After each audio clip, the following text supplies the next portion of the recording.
Brand disclaimer. The views and opinions expressed by individuals on this platform, the callers plus invited guests, are their own. The information you hear does not reflect the overall views of all parties associated with this brand. We encourage everyone to research all things heard live or via archive for edification purposes. Discretion is advised. Help keep the show on the air. If you want to help, you can send your donation through PayPal. The email is debatetalkforyou@gmail.com or through Cash App, $Sal Showtime. Thanks for your support.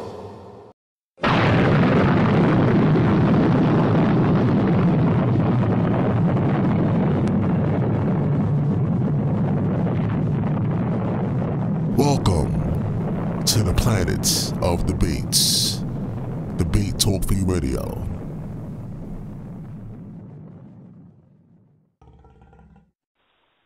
Thank you again, Brother Sal. This topic is a topic that has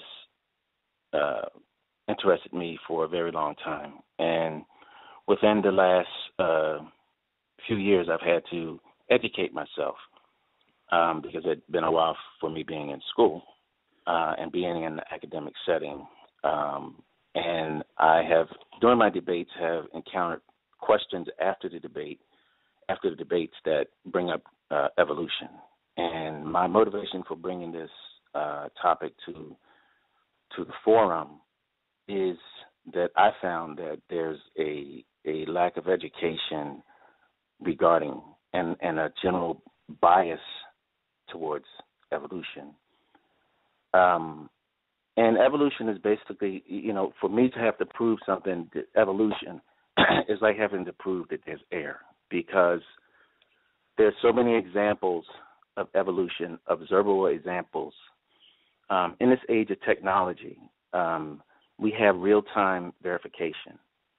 We have video, online information from the best universities in the world at our fingertips.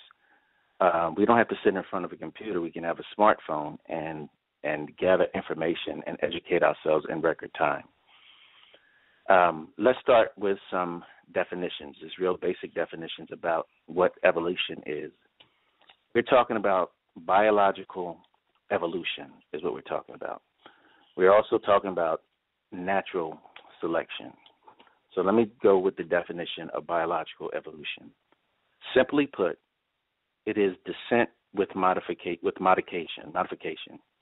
This definition encompasses small-scale evolution, changes in gene frequency in a population from one generation to the next. That is biological evolution. There has been a separation where people basically divide the two in micro and macro evolution. And according to Berkeley University, they define macro evolution as large-scale evolution, the descent of different species from a common ancestor over many generations. Okay, natural selection.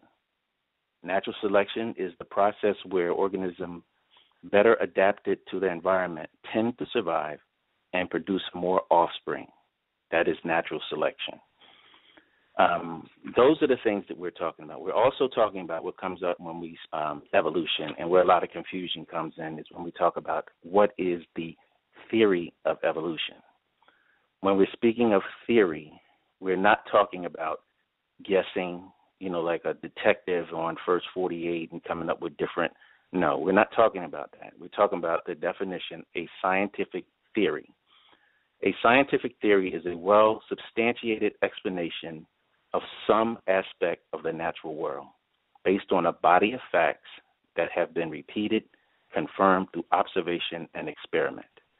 Okay, so that we have those clear. We're not talking about stellar evolution. We're not talking about chemical evolution. We're not talking about organic evolution. We're talking about biology, and these are the examples. And I have my debate notes are right on my Farpoint site. So everything that I say has a reference to it, a link to where you can verify what I'm saying in real time. We also are not talking about abiogenesis. This is the definition of abiogenesis. Abiogenesis is the original evolution of life or living organisms from inorganic or inanimate substances. That is not what we're talking about when we're talking about evolution. Are there examples of these, and can we observe these instances of evolution?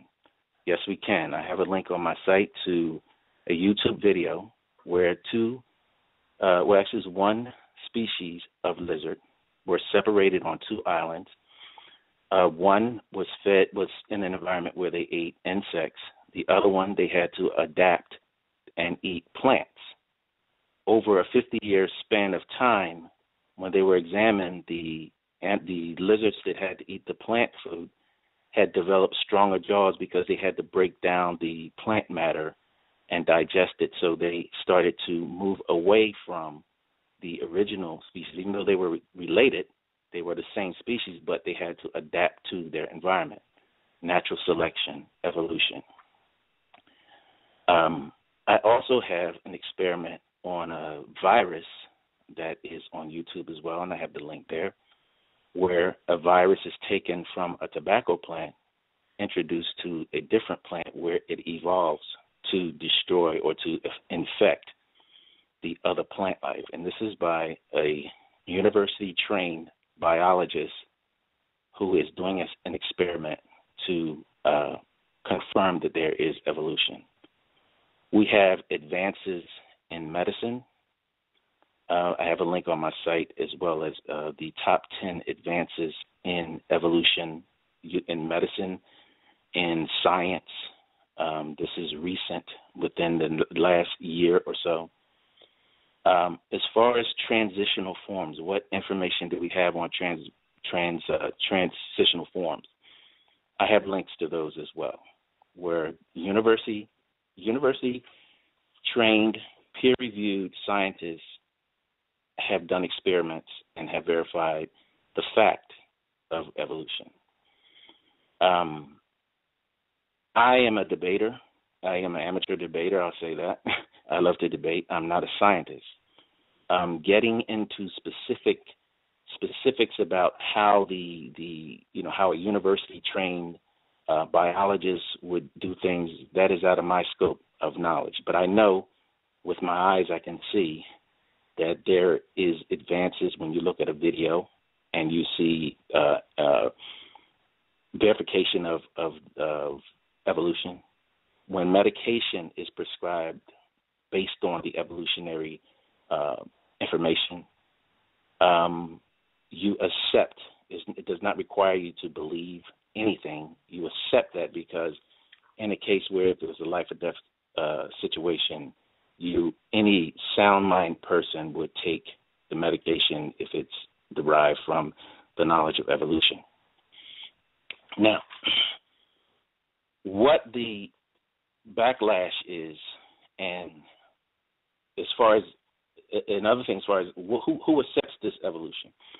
Now, according to a Pew Trust, the majority of the mainline, in addition to the society at large, who accept the results of the science of evolution, the major mainline churches, religions, Catholics, Presbyterians, Episcopalians, Lutherans, and large bodies of Christian religions have no issue with evolution. They may say that, yes, there's evolution and it's guided by their creator, but it's undeniable that they accept the theory of evolution, like they accept the theory of gravity and germ theory. So for someone to say, and I've heard Lex say that evolution is stupid, I would like to know how he came up with that, because then that would mean that there's a lot of stupo in universities and churches and society at large. And also, what has been presented as a refutation of evolution, the fact of evolution, is a confusing, toxic soup of God of the Gaps arguments, smoke and mirrors, confusion, and all. What we're talking about, and I intentionally want to speak clearly and just simply so people can understand just basics of what I'm talking about. So my opponent has talked about in his brief introduction there about evolution, but I want to hear from him this evening about how his God did everything, because this is not a debate to focus all the energy on taking shots at evolution. My opponent has to prove, number one, that his God exists, and he also, among other things, has to prove how exactly God created. So it's not enough for him to say, because we don't know, so it must be my God that did it. Or because we don't know, what you believe is wrong. Also, mixing up what an atheist is and what evolution is, they are not compatible terms. An atheist is a person, and there's various definitions of it. One may be that they do not accept the existence of gods or goddesses. The other one may be that there's not enough evidence to be convinced that they're gods or goddesses. And evolution is science. So let's have an intellectual, clear-cut, non-smoke and mirrors, non-confusing word game, word salad debate, and let's get down to the core of what we're talking about. Leave the mysterious and the metaphysical and speak plainly. And I look forward to continuing on to respectful debate. And with that, I believe I will yield the rest of my time. And I thank the listening audience for taking the time to listen to my opening statement. And thanks again, Sal. Showtime. Yeah, peace. All right, let's begin. First of all, that was an interesting opening statement by my opponent. Let me point out what he tried to do from the beginning. He spoke about what evolution was, true selection, and what he tried to discard was chemical evolution and the origins of life. And the reason why he did this is because there's no real scientific data that can explain these things. So he says, we're not talking about chemical evolution, right? But chemicals make up everything that you need for animal life. So you can't get to biological evolution unless you deal with chemical evolution. You can't deal with chemical evolution unless you deal with stellar evolution. But I'm not even, in my past debates, I've dealt with the origin of life, dealing with stellar evolution and chemical evolution on to cellular, getting to your first single cell. See, so he knows that scientifically that basically to be very unscientific or give us a false science about evolution, if you can't deal with the chemical and stellar evolution, how chemicals come about. You need chemicals to form what's called DNA. You need DNA in order to form what's called a cell and all of that. We're going to get a little deeper into that as this conversation goes along. He spoke about taking medicine based on evolution. You got to be kidding me. Have you really done your research on allopathic medicine? It does nothing. It kills more people than anything on this earth. There's a saying that a patient cured is a customer lost. So if you're talking about basing evolution on the progress of Western medicine, then you really got to be out of your mind. Now, he spoke about me proving that God exists. Well, we're going to do that today. The way we're going to prove that God exists is because there's a science that's called information science. It's a whole science on it. And one of the laws of information science is that information never originates on its own. Anywhere there's information, there had to be a mind that originated it. So when we talk about what evolution is, he's trying to jump and act. The name of this debate is it's basically intelligent design against some random blind evolutionary act. Okay? And if you believe that, then you have to prove it scientifically. Now, it's on me to prove intelligent design. Can I show intelligent design in the creation and make evolution look like something that was made up by a crazy scientist? Yes, I can. We'll begin, first of all, by stating when something is created by anyone, there's a fingerprint on it. So we look in creation, how can we tell that there's intelligent design? The first thing I like to bring up was called a Fibonacci sequence. This sequence was created by Leonardo Fibonacci, who was a mathematician. The sequence goes 1, 2, 3, 5, 8, 13, 21, 34, 55, 89, 144 to the ad infinitum. You do this by adding the last number and getting the next number. Now, here's what's interesting about this Fibonacci sequence, or what they call phi. It's a mathematical approximate of what they call 1.618. This 1.618 is in all of creation. And in geometry, they can take this and they make what's called a rectangle out of it, and it's also in geometry mathematically a spiral.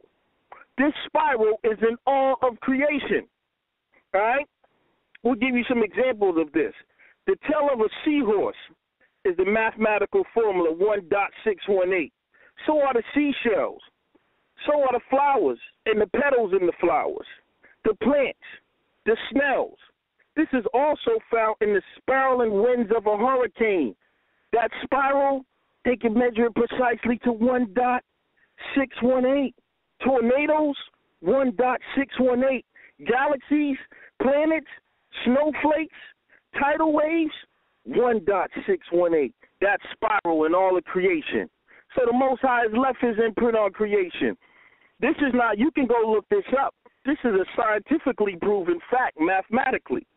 All right, they also call it the golden ratio. You have what's called the divine proportion. Let me give you an example of the divine proportion. Do you know from your toes to your belly button, it is 1.618. That is 1.618 times longer than your belly button to the top of your head. This happened in the womb. This is also the measurement of the arm. And guess what? And the DNA. 0.618 is the ration between the helix width and the cycle length of the DNA helix itself. Do you know that artists measured beauty by the width of the mouth, which would be 1.618 times the width of the nose? Do you know that dentists, if you have perfect teeth, that the perfect smile, your tooth arrangement, your upper front tooth is 1.618 times as wide as the next tooth over? That means that your central incisor was 1.618 times the width of your lateral incisor. It reminds me of the words when Christ said the hairs on your head are numbered. Your fingers, called phalanges, or each bone in the finger called a phalanx, the bone that's most closest to your knuckle is 1.618 times the length of the bone in the middle, and it's 1.68 times the length of the bone at the end of your fingernail. You find the same sequence in the heart, muscle, bronchial tubes, the arrangement of the microtubes in the brain. Let me read you something. There's a journal that y'all need to get. One of the most famous science journals. It's called Nature, and you should all subscribe to it. Journal 454, pages 362 to 362, printed on March 18, 2010 by Professor Ian Affleck from the University of British Columbia, Department of Physics, titled Solid-State Physics Golden Ratio Seen in the Magnet. In the magnet, they've measured this same 1.618, this spiraling ratio with this geometric shape is in all of creation. But no, you know what? Once the Big Bang happened, all of this intelligence just happened to come with mathematical precision. The language of God is mathematics. That's why when you read the Bible, when it tells you that the letter killeth, and you get all these literal interpretations. What he don't know is he needs to study the works of Ivan Panin. The Bible was sealed by the number 7. And you know what? 1.618, you add the numbers across, you get the number 7. If you go to ScienceDaily.com on January 7, 2010, you'll look up the title, Golden Ratio Hidden in the Quantum World, observed for the first time in the solid state matter. Researchers from Oxford University, Berlin, and Germany have for the first discovered that the golden ratio is on a nanoscale with solid state matter. Chains of atoms line up to form a pitch or a vibration, a sound. And you know what this vibration is equal to? 1.618. Dr. Rudo, R-A-D-U, Coldea, C-O-L-D-E-A. Let's talk about the DNA a little bit. You know, the DNA by itself debunks evolution with no intelligent design or all-powerful mind God behind it. You know why? Because the amount of information in the pinhead of DNA will fill a stack of books 500 times higher than the moon. You have 100 trillion cells. They are three-dimensional and self-replicating. They have an error detection system. That means the enzymes make repairs. They go up and down your DNA every second looking to correct itself. But that all happened through evolution. But the law of information science says information always must come from mind, never originates from itself. The DNA pattern itself debunks evolution. You know why? Because DNA is made up of proteins or enzymes or amino acids that have to be in a specific perfect structure in order to form proteins which make up your DNA. Now, here's what you got to think about, Mr. Henderson. You can't have proteins before DNA. And you can't have DNA before proteins, because the instructions to form the proteins are in the DNA. But if it evolved and you had proteins before the DNA, you couldn't have neither. They had to come around simultaneously. Let me give you a quote from Charles Darwin, who was the father of this thing, right? He said, if it could be demonstrated that any complex organ existed which could not possibly have formed from numerous successive and slight modifications, my theory would absolutely break down. Origin of Species, 6th edition, 1988, page 154, baby. Do you know there's something called irreducible complexity? Michael B., he from the biochemical research and professor at Lehigh University in Pennsylvania. This applies to any system of interactive parts in which removal of any one part destroys the whole function of the entire system. It's called irreducible complexity. So just take a car, and let's say the car evolves. So you got a problem because the car can't function without the alternator. The alternator can't function without the engine. You're talking about a car. The cell is a more complex machine than any machine on this earth. The heart itself, you can't develop one vessel. In the heart, you need 4. It couldn't have come by evolution. You would have had a heart attack before you even made it out of the water. Also, we're going to go into something called the anthropic principle, where everything in this is aligned and fine-tuned preciseness. If you move one of these things out of order, one of these laws of science, when you read in the Bible when it says the law, a lot of people just think that's referring to the Torah.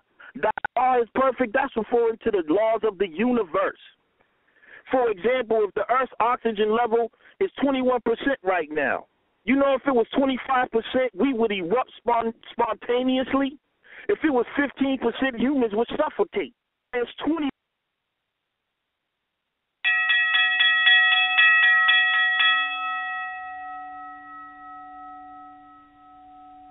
All right, once again, you're now listening to Debate Talk Radio. The number is 646-716-7320. For those people that are just joining into the show, the title of this debate, Creation versus Evolution. My special guest is Sheldon Henderson versus Lex Lee Vortex. And welcome everybody to the Lions Den. All All right, so we're going to go to the rebuttal part of this debate. That's going to be 10 minutes each. So let's go to Sheldon Henderson. And let me open up his phone line and go ahead. Yes, my response to that, again, this is smoke and mirrors number style. It's confusion. It's irrelevant numbers thrown at you with false bravado. And we did hear nothing about how this creator, which he didn't say who his creator was, and how did this creator create anything? How does this creator, how do we have changing of species after his creation? It's eerily similar to a God of the Gaps argument. Well, I can't explain it, so my creator did it, and that's it. Now, what creationists do, which the brother's trying to bring in intelligent design, which is creationism, that's what the debate is, creationism versus evolution, not intelligent design, but it's the same thing. But,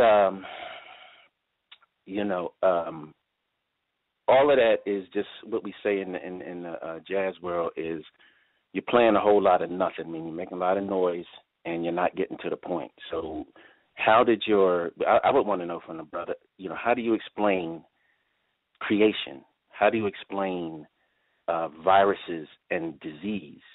How do you explain cancer?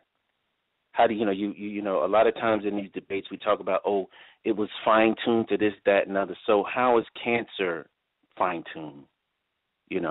How are viruses fine-tuned to kill people? How is it that an overwhelming amount of the species that were here are extinct? How is that fine-tuned? How is it that humans, can't live on certain parts of this earth? Okay, only specific areas that humans could actually live. Okay, on this earth, if you're talking about how finely tuned it is, you can't live in extreme conditions. You just can't. You can't. Your body is not, if you want to say, designed to be able to survive in extreme conditions. Also, my response to, you quoted Michael Behe. Okay, I'm going to read you from his site. This is from his mouth. Okay, this is an official disclaimer. This is at Lehigh University, and it's called Irreducible Complexity. And this is what he says about himself. My ideas about irreducible complexity and intelligent design are entirely my own.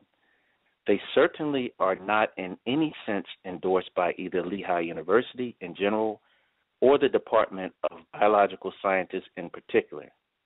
In fact, most of my colleagues in the department strongly disagree with them. I also have that link on my site. The brother is not addressing. I need to know, tell me about your deity. Tell me about faith.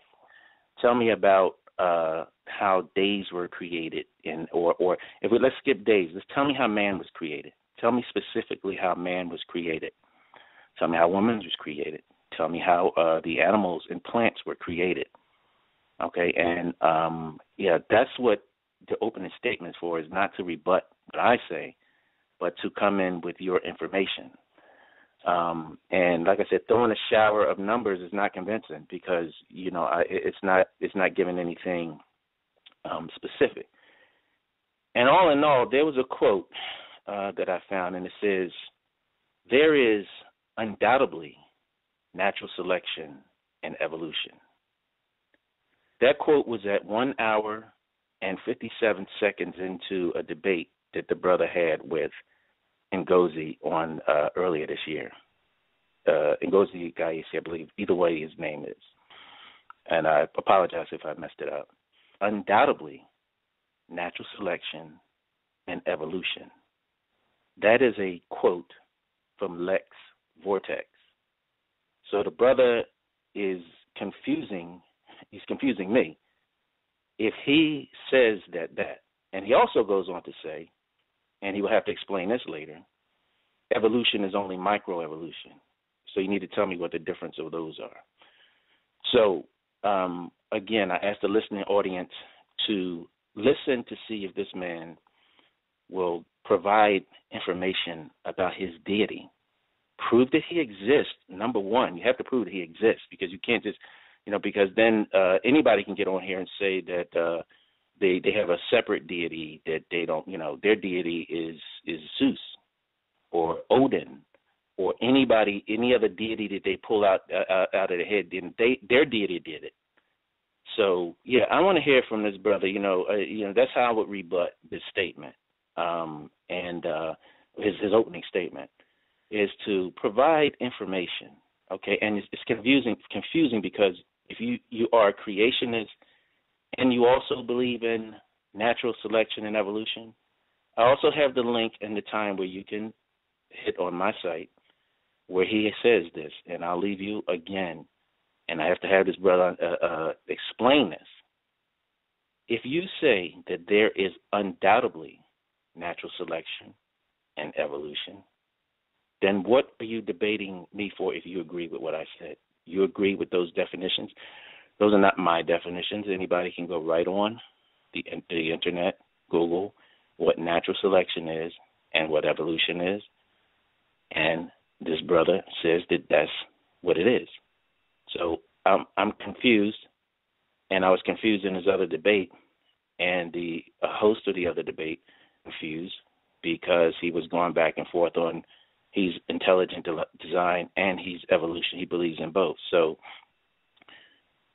check it out, and you make up your mind after you hear that clip. It's a clip of about 2 minutes, in addition to other clips that I have of him contradicting himself and just basically just spouting just nonsense, basically, as far as evolution is concerned. And let's get some Bible in there too, since that's where the creation comes in. Why aren't you quoting me verses? Why aren't you quoting me verses and talking about other corroborating evidence, other, give me some YouTube videos of some demonstration, some video information. Give me some since you want to call it intelligent design, give me some peer-reviewed intelligent design papers that verify what you're saying. Give me some, what else? Give me how is it impacting medicine? How is creationism and intelligent design, as you say, which is the same thing? How is that impacting medicine? How are we understanding things more with creationism / intelligent design?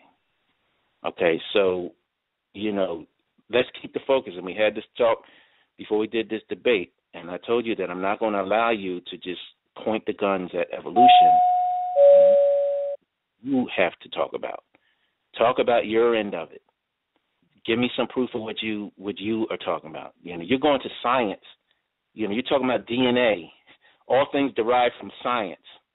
That's not derived from creationism. Mathematics you're going to. Is that derived from creationism?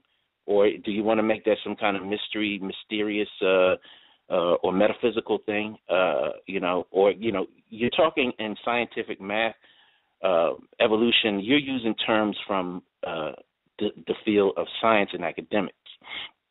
Give me some, for lack of a better word, and I don't even know what this word means, give me some spiritual stuff regarding how things have come to be. That is your burden of proof.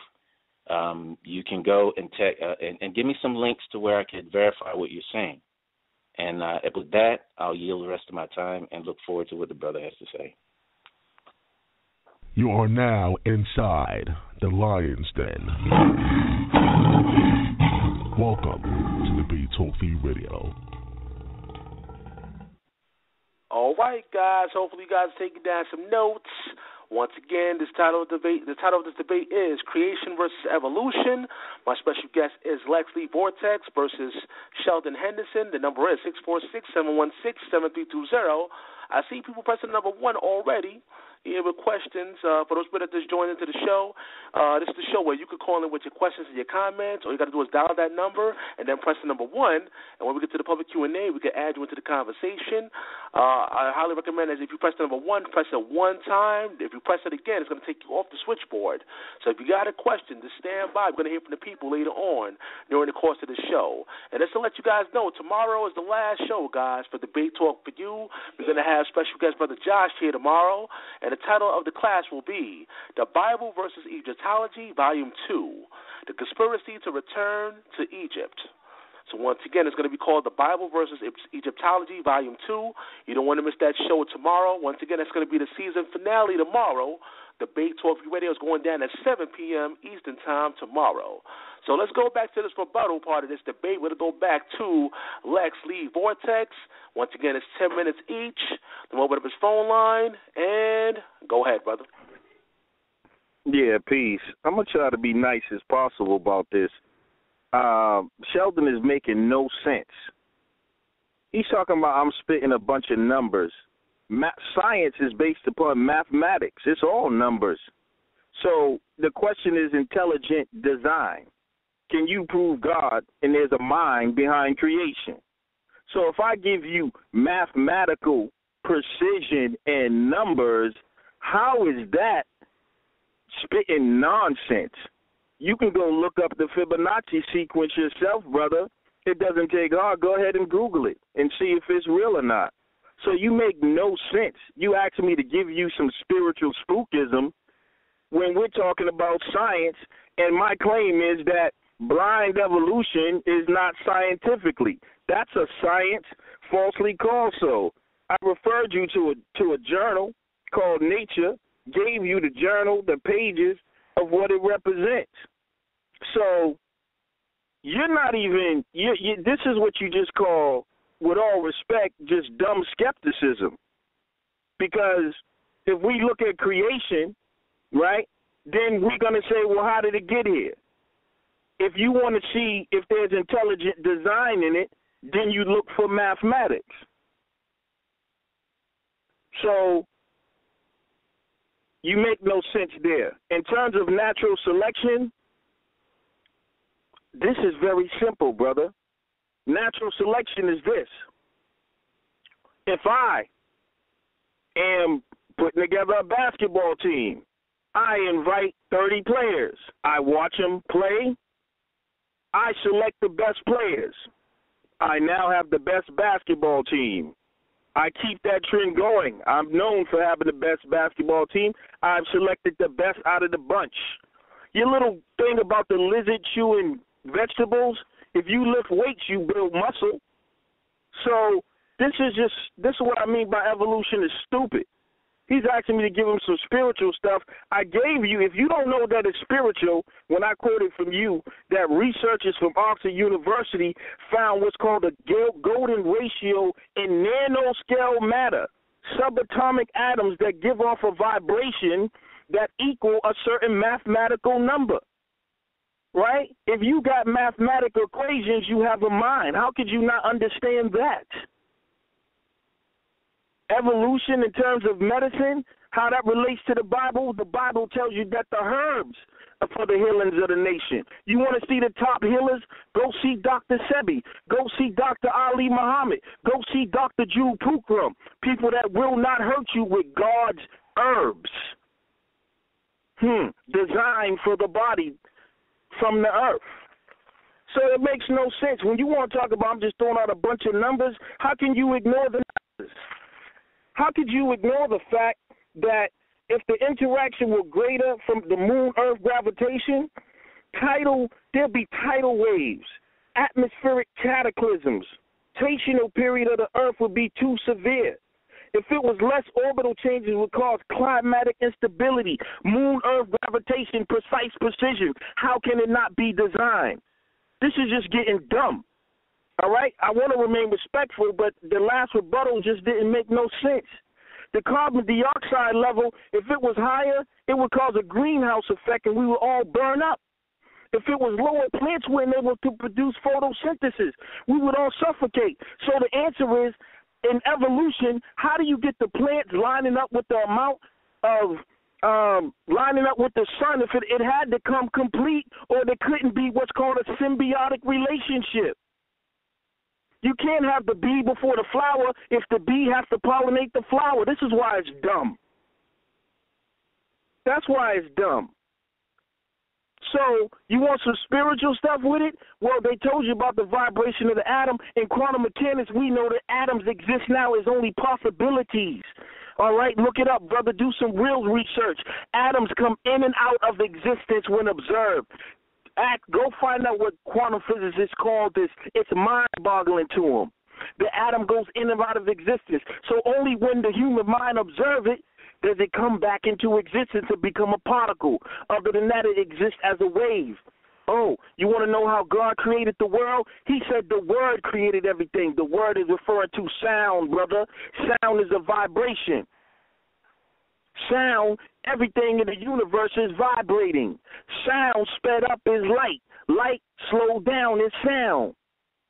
Everything you're looking at in this world is a light illusion from photon atoms. And these are holographic in nature, and it's the human mind that gives them their substance. You're not even on my level with this. This is ridiculous. You're talking about prove how many different gods there is, Zeus, whatever you want to call it. We know that it's intelligent. We know that when I spoke about DNA, I'm talking scientific terms. That's because we talking science. The DNA is an intricate language, just like a computer code, computer language. And when I was explaining how that language is interpreted, when programmers make a language, they have to create what's called an interpreter, meaning they got to take binary language and put it in a form where when you read it, the computer can interpret it into what the words that come on your screen. Now, these two things could not exist if they were evolved. There had to become a mind behind it. The DNA works the same way, brother. The code to interpret it is actually in the DNA. They cannot be independent of each other. And it's also three-dimensional.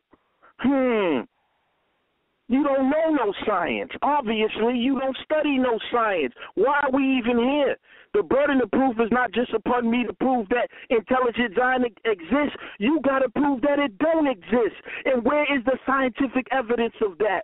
If there is mathematical precision, by the way, the Hebrew word amath means truth, is where you get the word mathematics. Mathematics is truth. And you don't get mathematics without a mind. That is utter ridiculousness. And this common ancestor of yours, show me what it looked like. Since you want to talk about evidence and talk about it scientifically proven, show me the picture that your great scientists have shown of this common ancestor and what it looks like. And in terms of species going from one species to another, study Mendel's laws. They can't even procreate with each other if they're different species. So if you have one species, let's say the monkey evolved into the human, how did he begin to multiply after that if he didn't have one like his kind? That's why it's stupid. And that's why if you don't get off that, you're going to remain stupid. And you're going to deny the very force inside of you. By the way, the light, go study and see if they've taken a picture of the light body that exists inside of human beings. With new technology and microscopy now. They can see your light body now. You can Google it. It's on the internet. You talked about you had the tools to see it. So what are you seeing? You're just a skeptic that's just being stupid, just being ridiculous. You want to talk about the Bible? Study the mathematician Ivan Panin. He was a mathematician, an atheist. He went to disprove the Bible. The man put in the calculations and came up with mathematical calculations in the Bible. And you know what he said?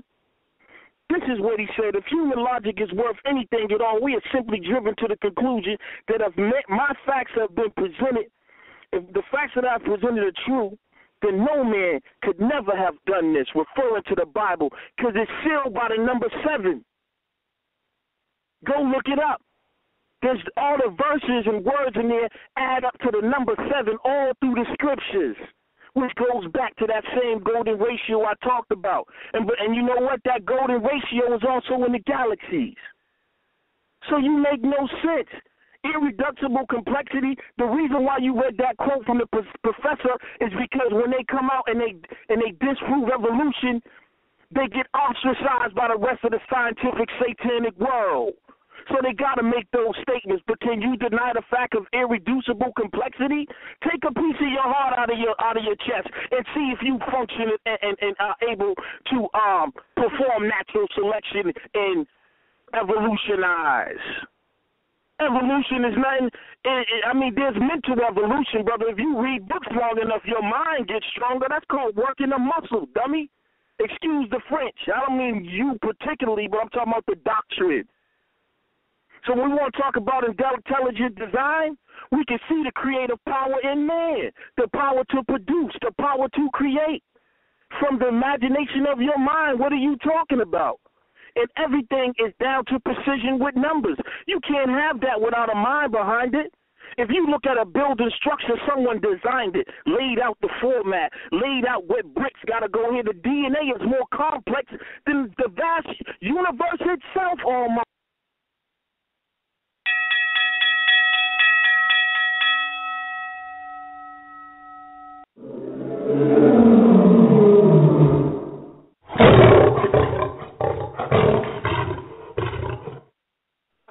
Once again, you want Debate Talk for You Radio.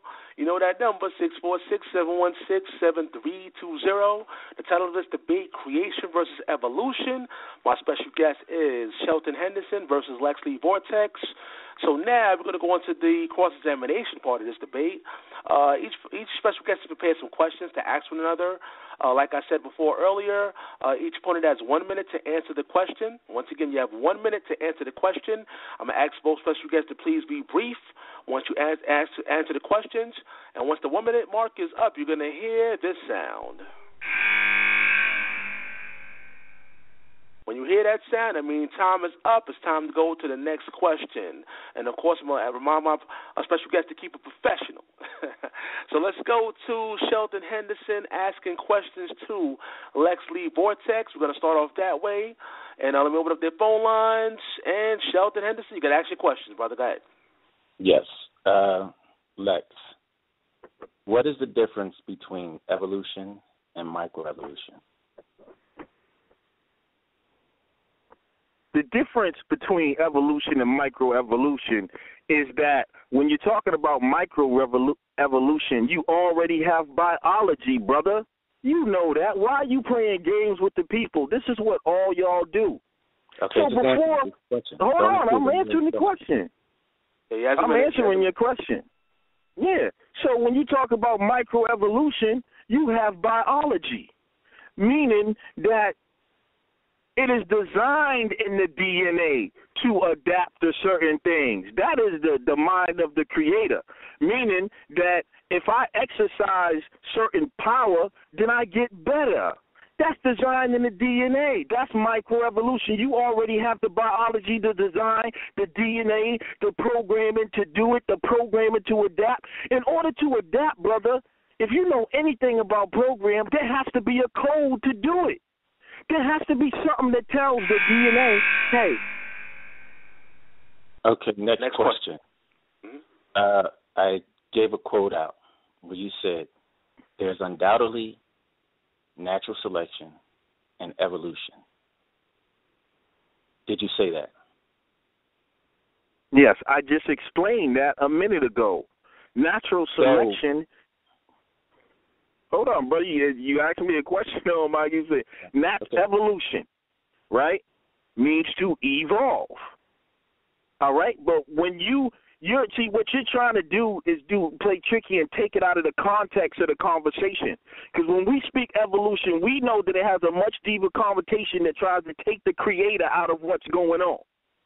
Like you just evolving, and the reason why you have a brain is because all these different circumstances took place over millions of years, and you can come up with this phenomenal brain that is vast as the universe.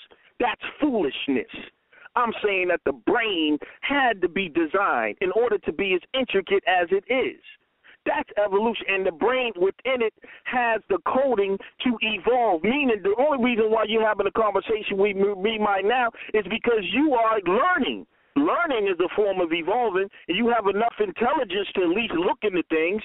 You haven't used it enough to use the creator, but your brain does it. But you could not just come up with a brain like that randomly. That makes no sense. Okay, you did say that. You said you accept, or there's undoubtedly natural selection and evolution. So we have that. Now, let me ask you this: where's God? If you study the atom, even in quantum physics, right? Do you know what the electron is, right? The electrons. Answer my questions, not me asking you. I am answering the question, brother. Electrons rotate around the nucleus of the atom. Do you know they cannot pinpoint the electron? The electron and atoms exist everywhere at the same time. Bro, go study quantum physics. God is everywhere. He is in every ounce of existence. That's why the Bible says, "Hear, O Israel, the Lord our God is one," because there's only one being in existence. And anything that emanates from it has to be it. That's just like the ocean. Right? I can take the ocean and take water out of the ocean. I can put it in a cup. I can take the water and I can put it in the sink. I can put it in your toilet, and it's still the ocean. Anything that comes from something is the same as it is in property. So when you ask me where God is, it's your finite mind that can't comprehend that the Creator is omnipresent and transcendent. How did He create man from dirt? So you want to have a biblical argument now. You want to have a biblical argument. You said your Creator created everything, so tell me how He created man from dirt. What is dirt made of, brother? The dirt is made of atoms. When you talk about creating man from dirt, you're still dealing with the atoms. Are you not made up of atoms? Is atoms not dirt? Is it not material substance? Now, when your beloved mother got pregnant, all right, there were atoms and chemicals that were forming. Now, in those atoms and chemicals, you were being formed by DNA. And all the instructions for everything on your body, from your eye color to your hair thing, was in that DNA, and you were formed from the very atoms, from atom to atoms, brother Killer Priest. Are you a biblical literalist? No, I'm not a biblical literalist. Okay, so how do you interpret what for instance, when it says God created woman from atoms from the Adam for the man's bone? How did He do that? There's a couple of ways to look at it. First of all, you're getting into something else. I know what you're trying to do, but you want to go there, we can go there. First of all, one aspect of it is you're talking about the splitting of the atom. Obviously, the splitting of the atom. That's one aspect of it. The other aspect of it is the man has the X and the Y chromosome within himself. So when a female is produced, it has to come from what? The side of that man. When you look up that scripture in the text, when it says ribs inside, you know the funny thing you're going to discover, what the literalists won't tell you, that one of the interpretations is cells. So you're talking about also the splitting of the cell. And you know those cells that split and multiply when you form, you know what they're called? Daughter cells. Next question. How many experiments have you done regarding evolution? I haven't done any experiments regarding evolution, brother, and neither have you. Okay. We're both going off information that's put out there. But you accept evolution and natural selection, correct? No. Yeah, you're trying to ask a loaded question. It all depends. One thing. Well, let me answer your question. Once you ask me, it's up to me to answer, brother. Once you go look up the word evolution, first of all, has about 25 different meanings. Talking about and biology. What they try to do is lump it all into one meaning and try to mask the fact that they can't explain the rest of it. So, yeah, evolution does exist. Which evolution are you talking about? You talking about the evolution from when you went from a damn amoeba to a real live human being? That's evolution in the womb. So what evolution are you referring to? See, that's a trick game of the devil. You got the devil in you, bro. Next question. Okay, the old devil trick, huh? Okay. Let's see. All right. I lost my place here. All right. Yeah, come with it.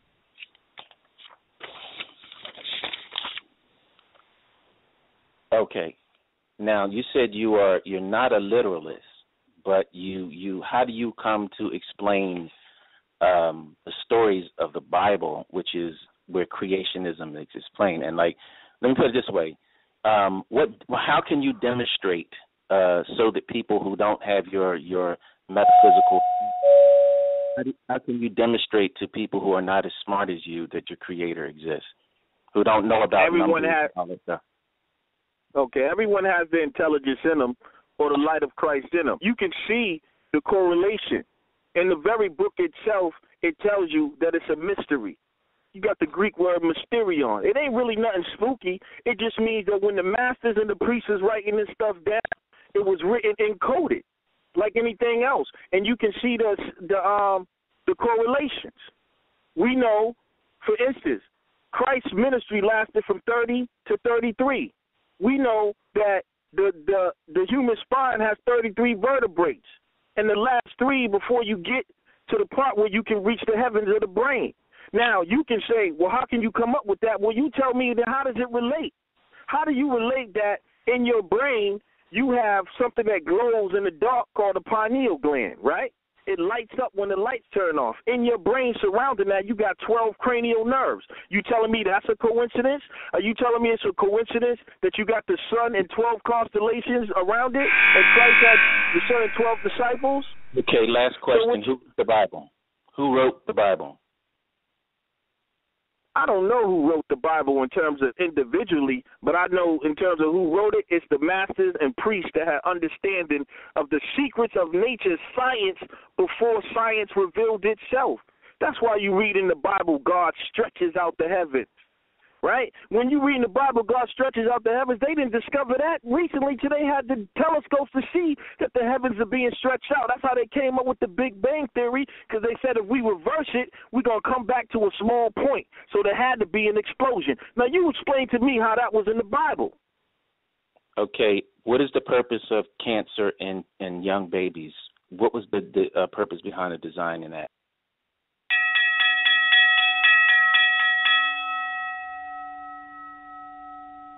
All right, 10 minutes is up.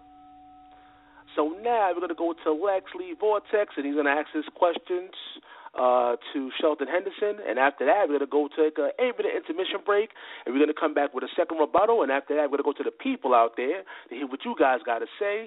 As a matter of fact, if you know you're going to have a question, you can press the number 1 right now and stand by for the public Q&A. But let's get back to the debate. Let's go to Lex. He's going to ask questions to Sheldon Henderson. Go ahead.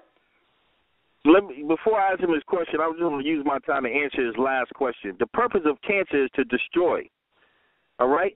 But cancer is not an original creation. Every cancer cell has lost 50% of its oxygen and is malnutrition. Go study any natural healer will tell you that. So cancer is not an original creation. Cancer is called a violation of the Torah or of the law of diet and other things. But anyway, since you heard my last debate, right, with Ngozi, which you went back and studied, you should know some of the questions I'm going to ask you. So in evolution, Sheldon, it's about things evolving because it's more, what's the word, conducive to their survival, right? So, back again, here's the question. The single cell once could produce by itself. What advantage did it have of evolving to the point where it had to have sex to reproduce? What advantage is of that? Well, again, that particular thing I don't know.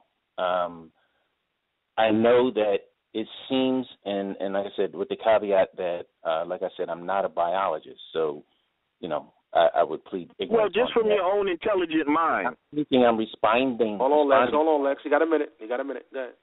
Yeah, but where science has no answers is in that single cell area and turning into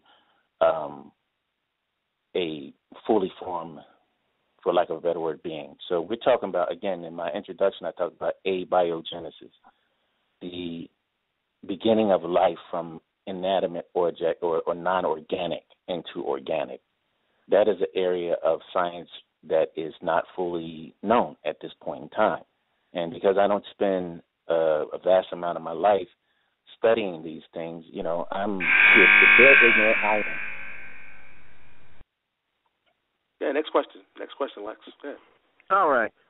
So there's a common ancestor according to evolution, and they relate it to the monkey or the ape, but they'll say it wasn't an ape, it was some type of common ancestor, but we know it's basically kind of referred to the apes on that evolutionary line.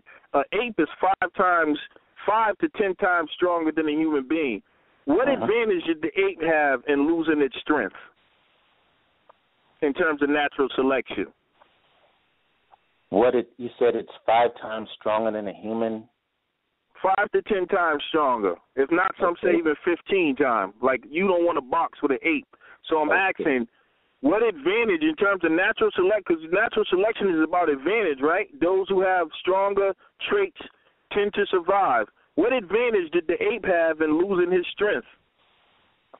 Well, if we were to follow the logic and the theory of evolution, then the ape would no longer need that strength in his environment. So it is that natural selection is about, and adaptation is about adapting to a species adapting to the environment. For example, I gave the example of the lizards, whereas if they could not adapt to not eating insects anymore, they have to eat plant food. If they couldn't adapt to eat plant food, then they would die out. So for some reason, the environmental forces must have been to, whereas if under your scenario, an ape lost his strength, he would no longer need it for that particular environment. So that would be the explanation in that scenario that you gave. All right, yeah, let's go to the next question. All right, man. We found what they called, I think they called troglodytes. I can't remember the exact term, but it's approximately, I think, like 1 million years ago. Fully developed eyes. How would you explain that? Easy, according to, if you find something that was necessary for a particular environment, the species adapted for that particular, like I said, I don't know what you specifically are talking about because you haven't fully explained. Well, I don't know. Well, let me explain a little more, bro, because obviously you haven't studied anatomy. The eye is one of the most complex. I'm responding, sir. Hold on, because I need to clarify it for you something, if you don't mind, with all respect. On to what I have to say. Yeah, give me a minute. Okay. All right. Now, whatever species, whatever the environmental forces, again, it's the same thing. It's not that, it's not difficult. And the brother in the other debate told you it's really not that deep. It's just like if you don't adapt, then you die out, period. I mean, he was on point 100% on that. So, for example, there's a particular type of rodent that is living underground that has eyes, but the fur has covered his eyes because they're underground, and probably over time dirt was falling in his eyes, but he needed that skin covering to not have that happen. So when you look at it, it looks ridiculous because why does this species have eyes and then has fur to cover the eyes? Well, that particular environment forced that species to have it. So that is consistent throughout evolution. That does not change, is adaptation to an environment.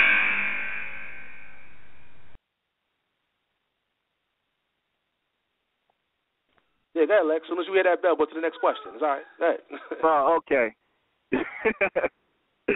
All right, next question. You know that when we talk about evolution, right, and you talk about DNA, do you know when you talk about mutations, right? Mm-hmm. Mutations are never good. I don't know if you realize that. When something mutates, it either loses information or gains information. Now, in order for natural selection to take place, evolution to take place like they say, it would take more information added to the genome. The question is, if it's not a mind or intelligence adding more information to the genome, which is against the law of information science. I don't know, something you may want to look up, brother. There's a whole study on that. Where does the information come from? And when information gets introduced, how do you explain that? Well, what I would advise you to look at the video that I posted where a virus was introduced to a plant. Now, because the virus replicated itself so abundantly, so within the trillions of times a trillion or whatever, billions of times this virus replicated itself, within that number, because you have so many, you're going to have mutations. Just based on the math, you're going to have mutations. And what the scientists did in this experiment was to isolate that mutation. So he started out with a virus, and he introduced it, and he experimented with it till he was able to isolate a virus that could cross to another plant. So, that's how that would be explained. Yeah. Okay. Just want to let you know that you kind of answered your own question, that it was actually a scientist in a mine that introduced the virus to the plant and was actually the one that isolated it. It was the intelligence behind that. But we'll move on. Why is it that when you talk about biology, right, and that I don't know why, well, let me ask you this. Has it ever been experimentally shown, such as one species changing from one to another? Do we have any evidence of that in terms of, have we ever observed it? Okay, what that is a creationist smokescreen to say that, no reputable... I just want you to answer it, yes or no. I'm responding. Yes, a minute. I'm responding. Okay. Now, no reputable biologist is making that claim. What that is a part of the tools of the creationists, which is you set up a straw man. So you say that, okay, macro is, a duck and a crocodile turning into each other. And no reputable science is saying that. That's what creationists say. The fact of the matter is, as I explained to you, and I read the definitions clearly, and all we're talking about is evolution in biology. We're not talking about the general definition of evolution. So no biologist says that. Creationists say that to throw off and confuse people, and you set up the straw man, and then you knock it down and claim victory. Okay. All right, brother. Given the fact that we do have evolution, and if this creature, this common ancestor, gave birth to apes and humans,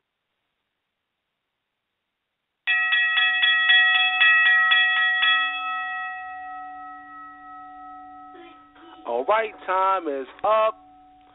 All right, so once again, we're going to take a 8-minute intermission break about this time. So we're going to come back with a second rebuttal, and after that, we're going to go to the people out there to hear what you guys got to say. You know that number by now, 646-716-7320. As a matter of fact, I see people pressing number 1 already. I see people that pressed number 1 way earlier in the show in advance, standing by. So again, if you want your voice to be heard live on the air, feel free to call in. You know the number, 646-716-7320. Then press the number 1, and we can add you into the conversation. If you're calling via Skype, you can press the number 1 on Skype as well. All the international listeners, the only way you can call in is through Skype.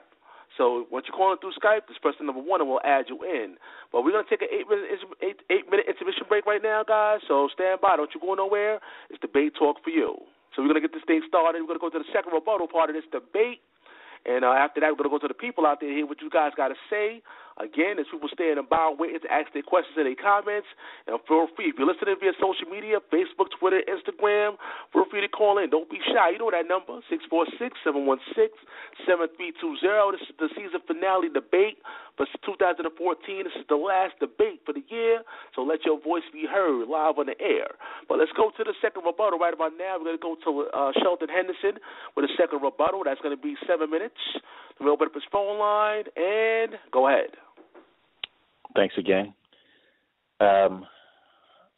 my response to what has gone on so far is, again, okay, the brother spoke about, all these numbers and these, these impossibilities and this, these happenstance things that can't be explained, but unless there's a deity is concerned, or unless a deity did it. So he has not proved that his deity exists. Take me. I don't understand what you're saying. So it's just like another number. If you want to, as you said earlier, quite rudely, that hey, I'm dumb. So dumb it down for me and explain your deity in layman's terms and prove your deity to me. What the argument is a God of the gaps argument, and it's a straw man argument. The God of the gaps things is that every time he says that, how do you think this can't happen? It must have been because of a deity, a mind. You can't explain this, so a deity must, this guy, an intelligent mind must have done it. That's called a God of the gaps argument, where there's a gap in knowledge, you insert a deity. And this brother's not even going to assert, he's asserting a general deist, actually is what is called a deist argument, or an intelligent, what's it called, intelligent, just creationism. That argument, you're inserting in your religious, your theology, in other words. So your particular deity, and that point is just a general deity. You're not even going to say that your particular deity did it. And the other part of his argument is a straw man argument, which you say, okay, macroevolution is changing from one thing to another. Okay, so what the straw man argument part of that is that, who says that, what reputable biologist or professor or anyone in evolutionary science says that one thing turns into another? Evolution is not about that. It's about adaptation. It's about small changes in a species over many, many, many years. Many generations, I'm sorry. The brother is kind of making me dizzy with all of this. Is what I consider is like Deepak Chopra type of woo-woo, religious woo-woo. You can find Adams. I can read anything. I could read the Book of Mormon and insert math to it, and how do you think this and how do you think that to explain to make Mormonism right. And the brother's really at the beginning of it. He's done because he's on record and has already admitted that he accepts this. So it's like, how are you arguing against something that you already accept? And don't change the definition of evolution. We're talking about evolution in biology. I made that quite clear in my opening. Don't change it to just general evolution, and don't change natural selection when we're talking about biology into you selecting a basketball team. That is totally a false equivalence. We're talking about natural selection as in a species adapting to its environment. That's what we're talking about. So that example was just totally nonsensical. And he's calling evolution dumb. That is a statement straight from Eric Hovind, who's a religious huckster with 1 year of Bible college under his belt, and his father, and Kent Hovind, who bought his PhD from some diploma mill. That is straight from their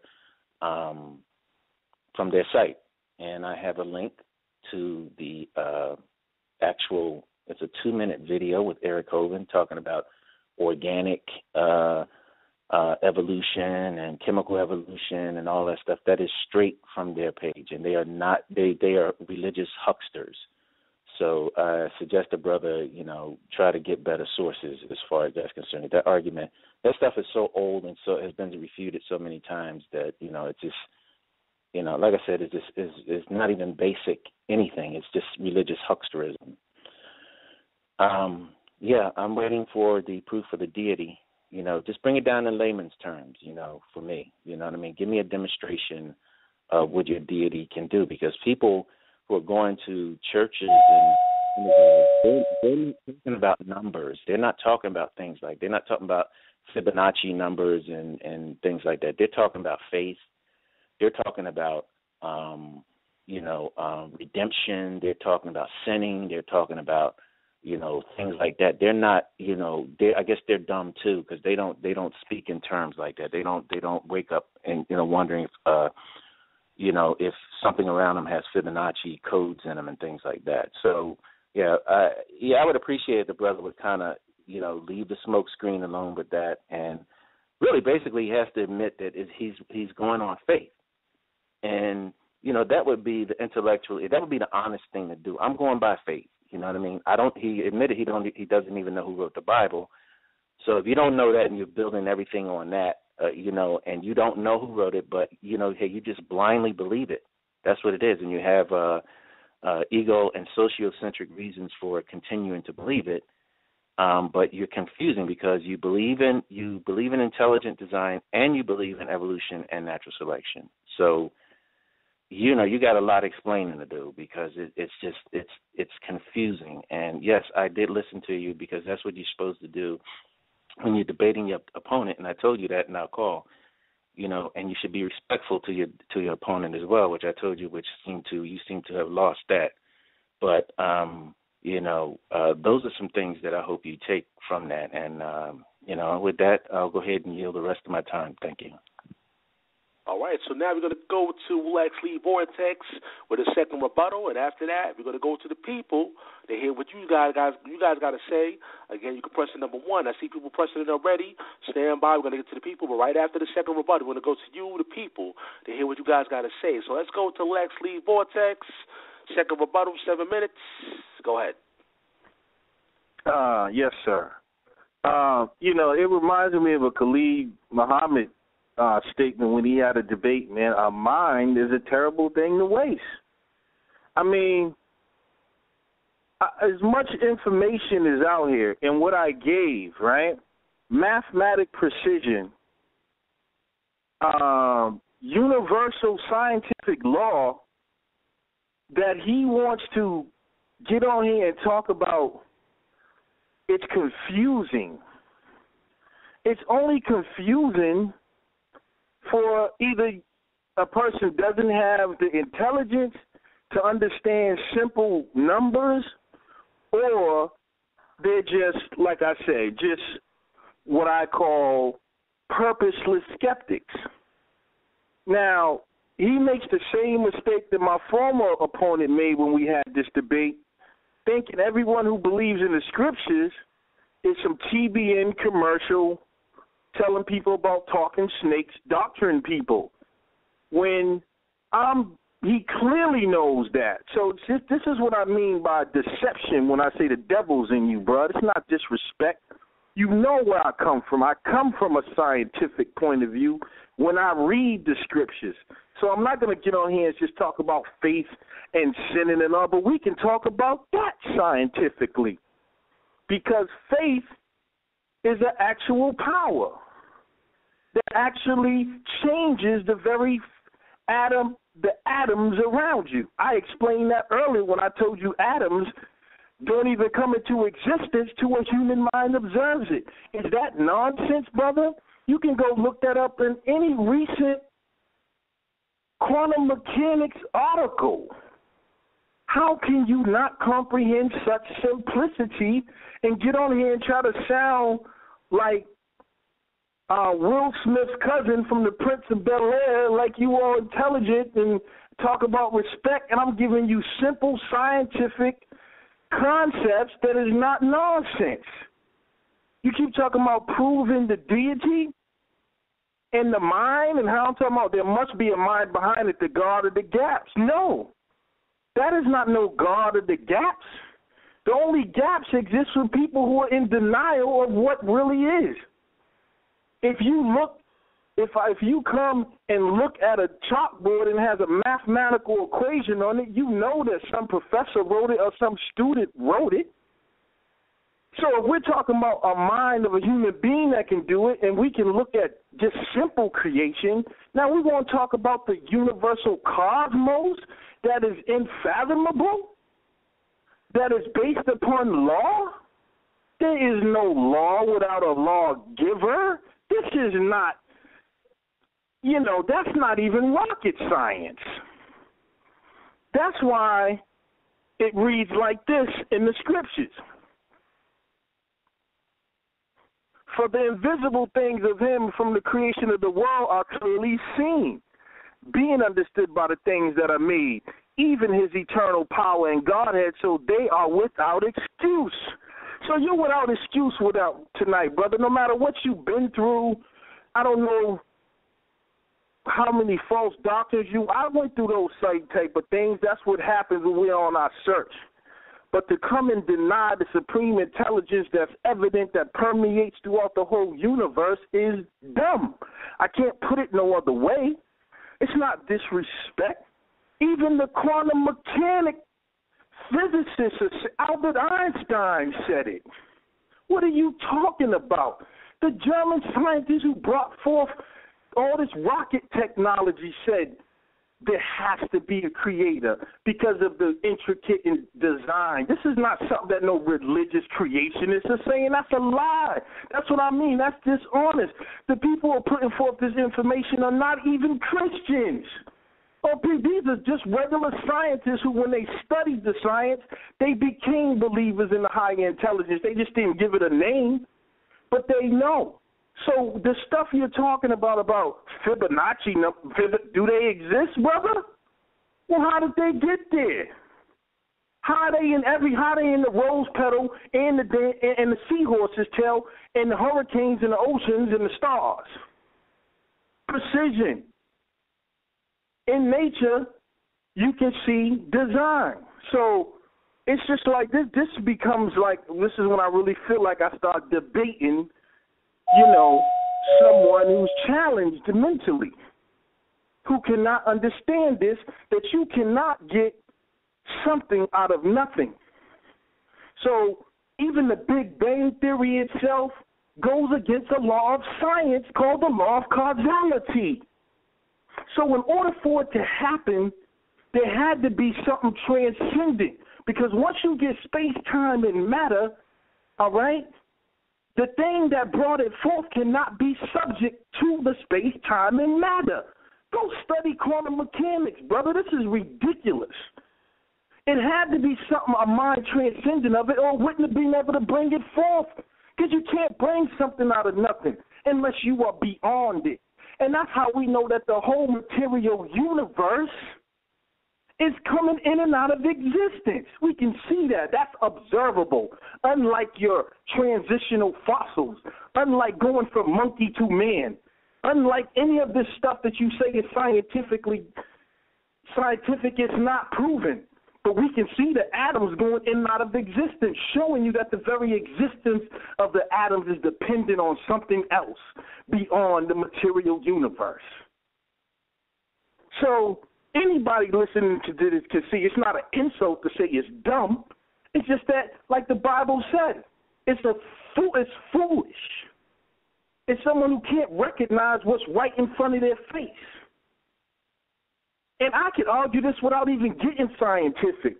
Go talk to the old grandmothers. They know there's a power because they prayed for you. They prayed for us, and that's a power. How do you explain that? There's power in prayer. This is ridiculous. This is honestly the last time I'll even have this conversation. To me, it's like talking to a toddler, trying.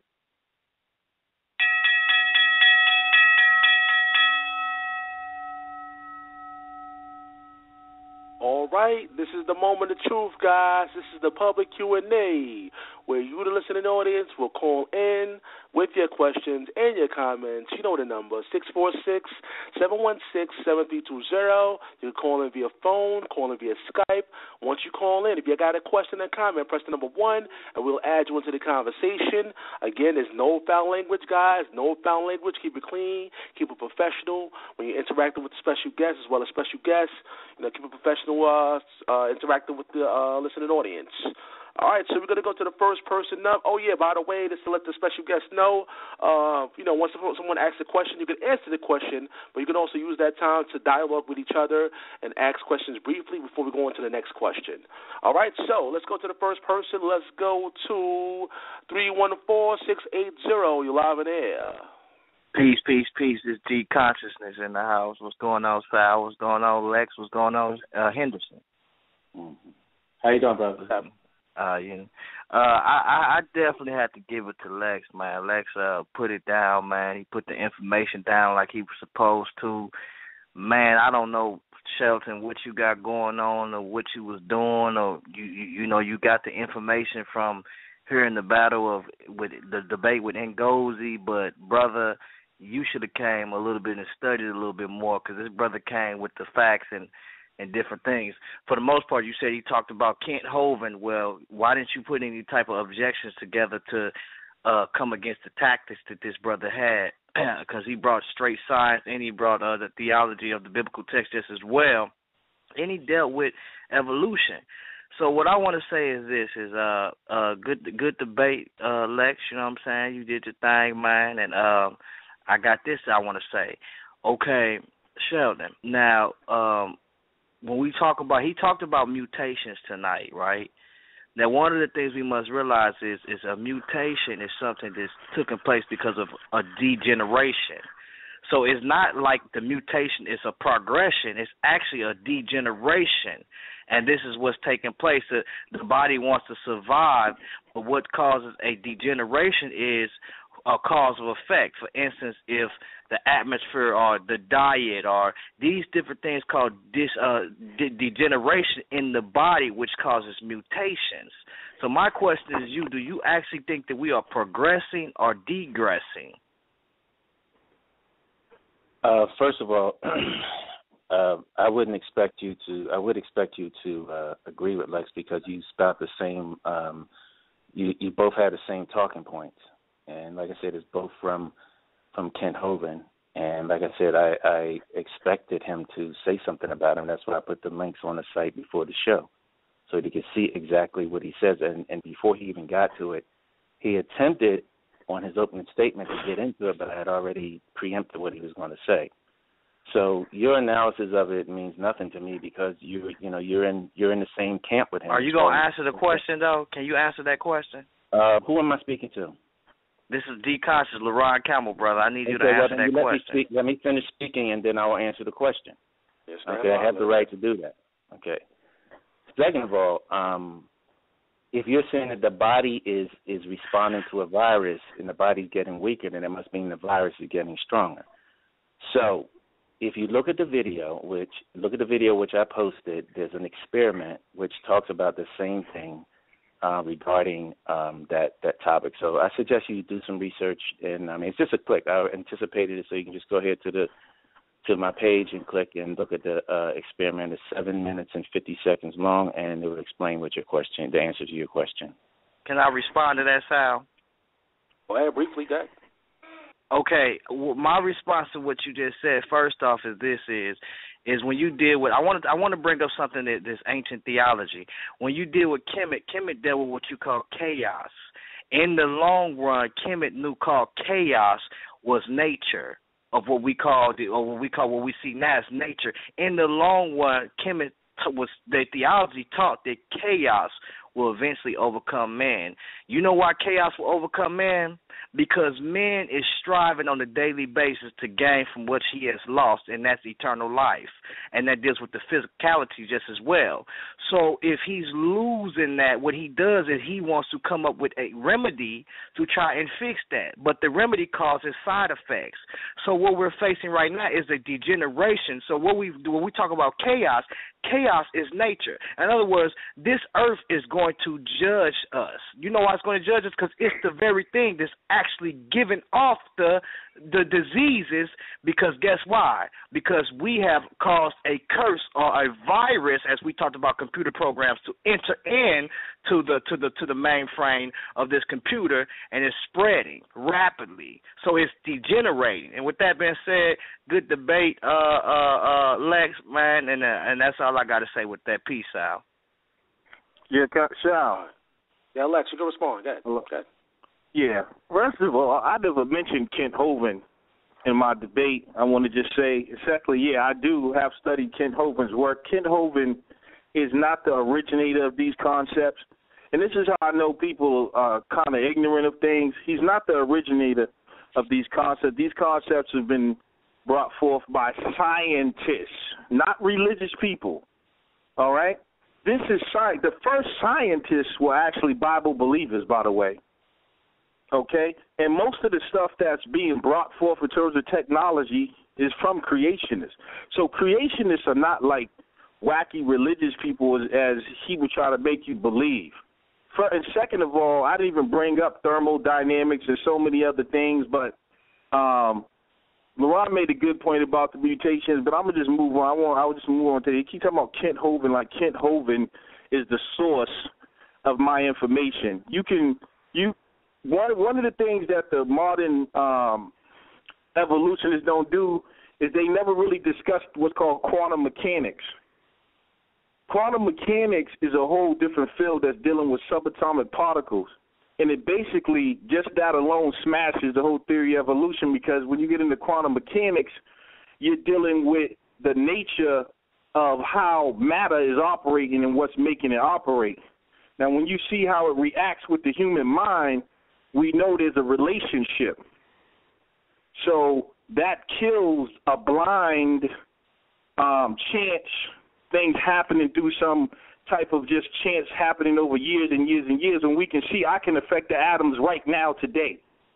See, and that's just simple intelligence. But let's move on, brother. All right, we got some more callers standing by. Once again, the number is 646-716-7320. Let's go to the next person. Let's go to 315-863. You're live in the air. Shalom, can you hear me? Loud and clear. Oh, it's good. This sound mine. I just wanted to say, Lex put it down tonight. He definitely smashed Sheldon Henderson from the opening statement till now.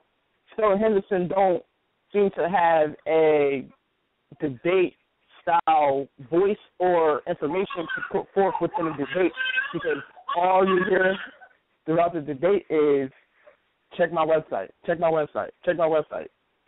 You bring your website to the debate, but you don't bring the information that's on your website to the debate. But anyways, I got a question for Brother Sheldon Henderson, and I want to respond after that real quick. Sheldon Henderson, you said that he didn't prove his deity exists, but yet he gave you 3 examples of what his deity said that shows his proof of existence, because he gave you the X and Y chromosome, he gave you the man being created from the dust of the ground, and then he gave you the I forgot what the other thing was, but it was discussing the spherical and within the human. But, Sheldon Henderson, where does knowledge come from? Can you please tell us or prove to us scientifically where knowledge comes from? And after that, I just want to respond real fast. My response to, first of all, he doesn't even know who wrote the book that he's talking about. He admitted he doesn't know. So he's incoherent on that point. You know, and you're talking about, I mean, if you're a grown man and you literally believe that an invisible man in the sky created another man with dirt, then something's wrong with you.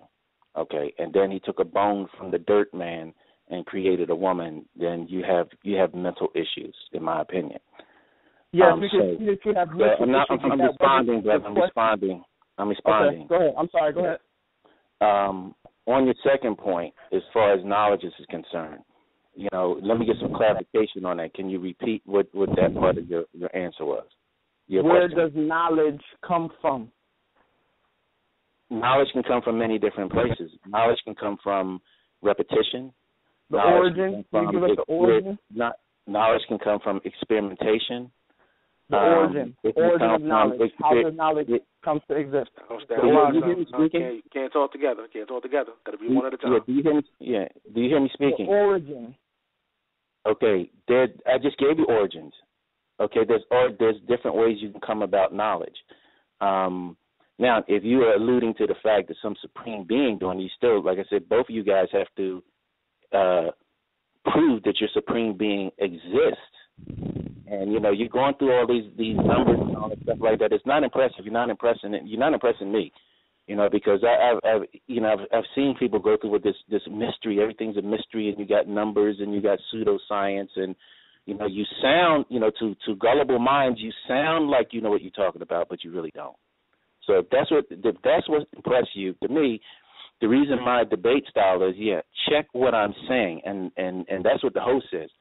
Do your own research. So what is the problem with someone saying, if you don't believe me, don't just go by what I'm saying. Go ahead and check on the links and verify my sources. That's called scholarship. That's called preparation. Okay, so if you thank you. have an issue with that, I just wanted to make one last point, because this is clearly going nowhere. You can obviously test the creator from creation. Like you said, the ground name, which we're talking about, which is the human being, we have all of the elements within the ground within our body. How did that come about? This is intelligent design, like the brother said.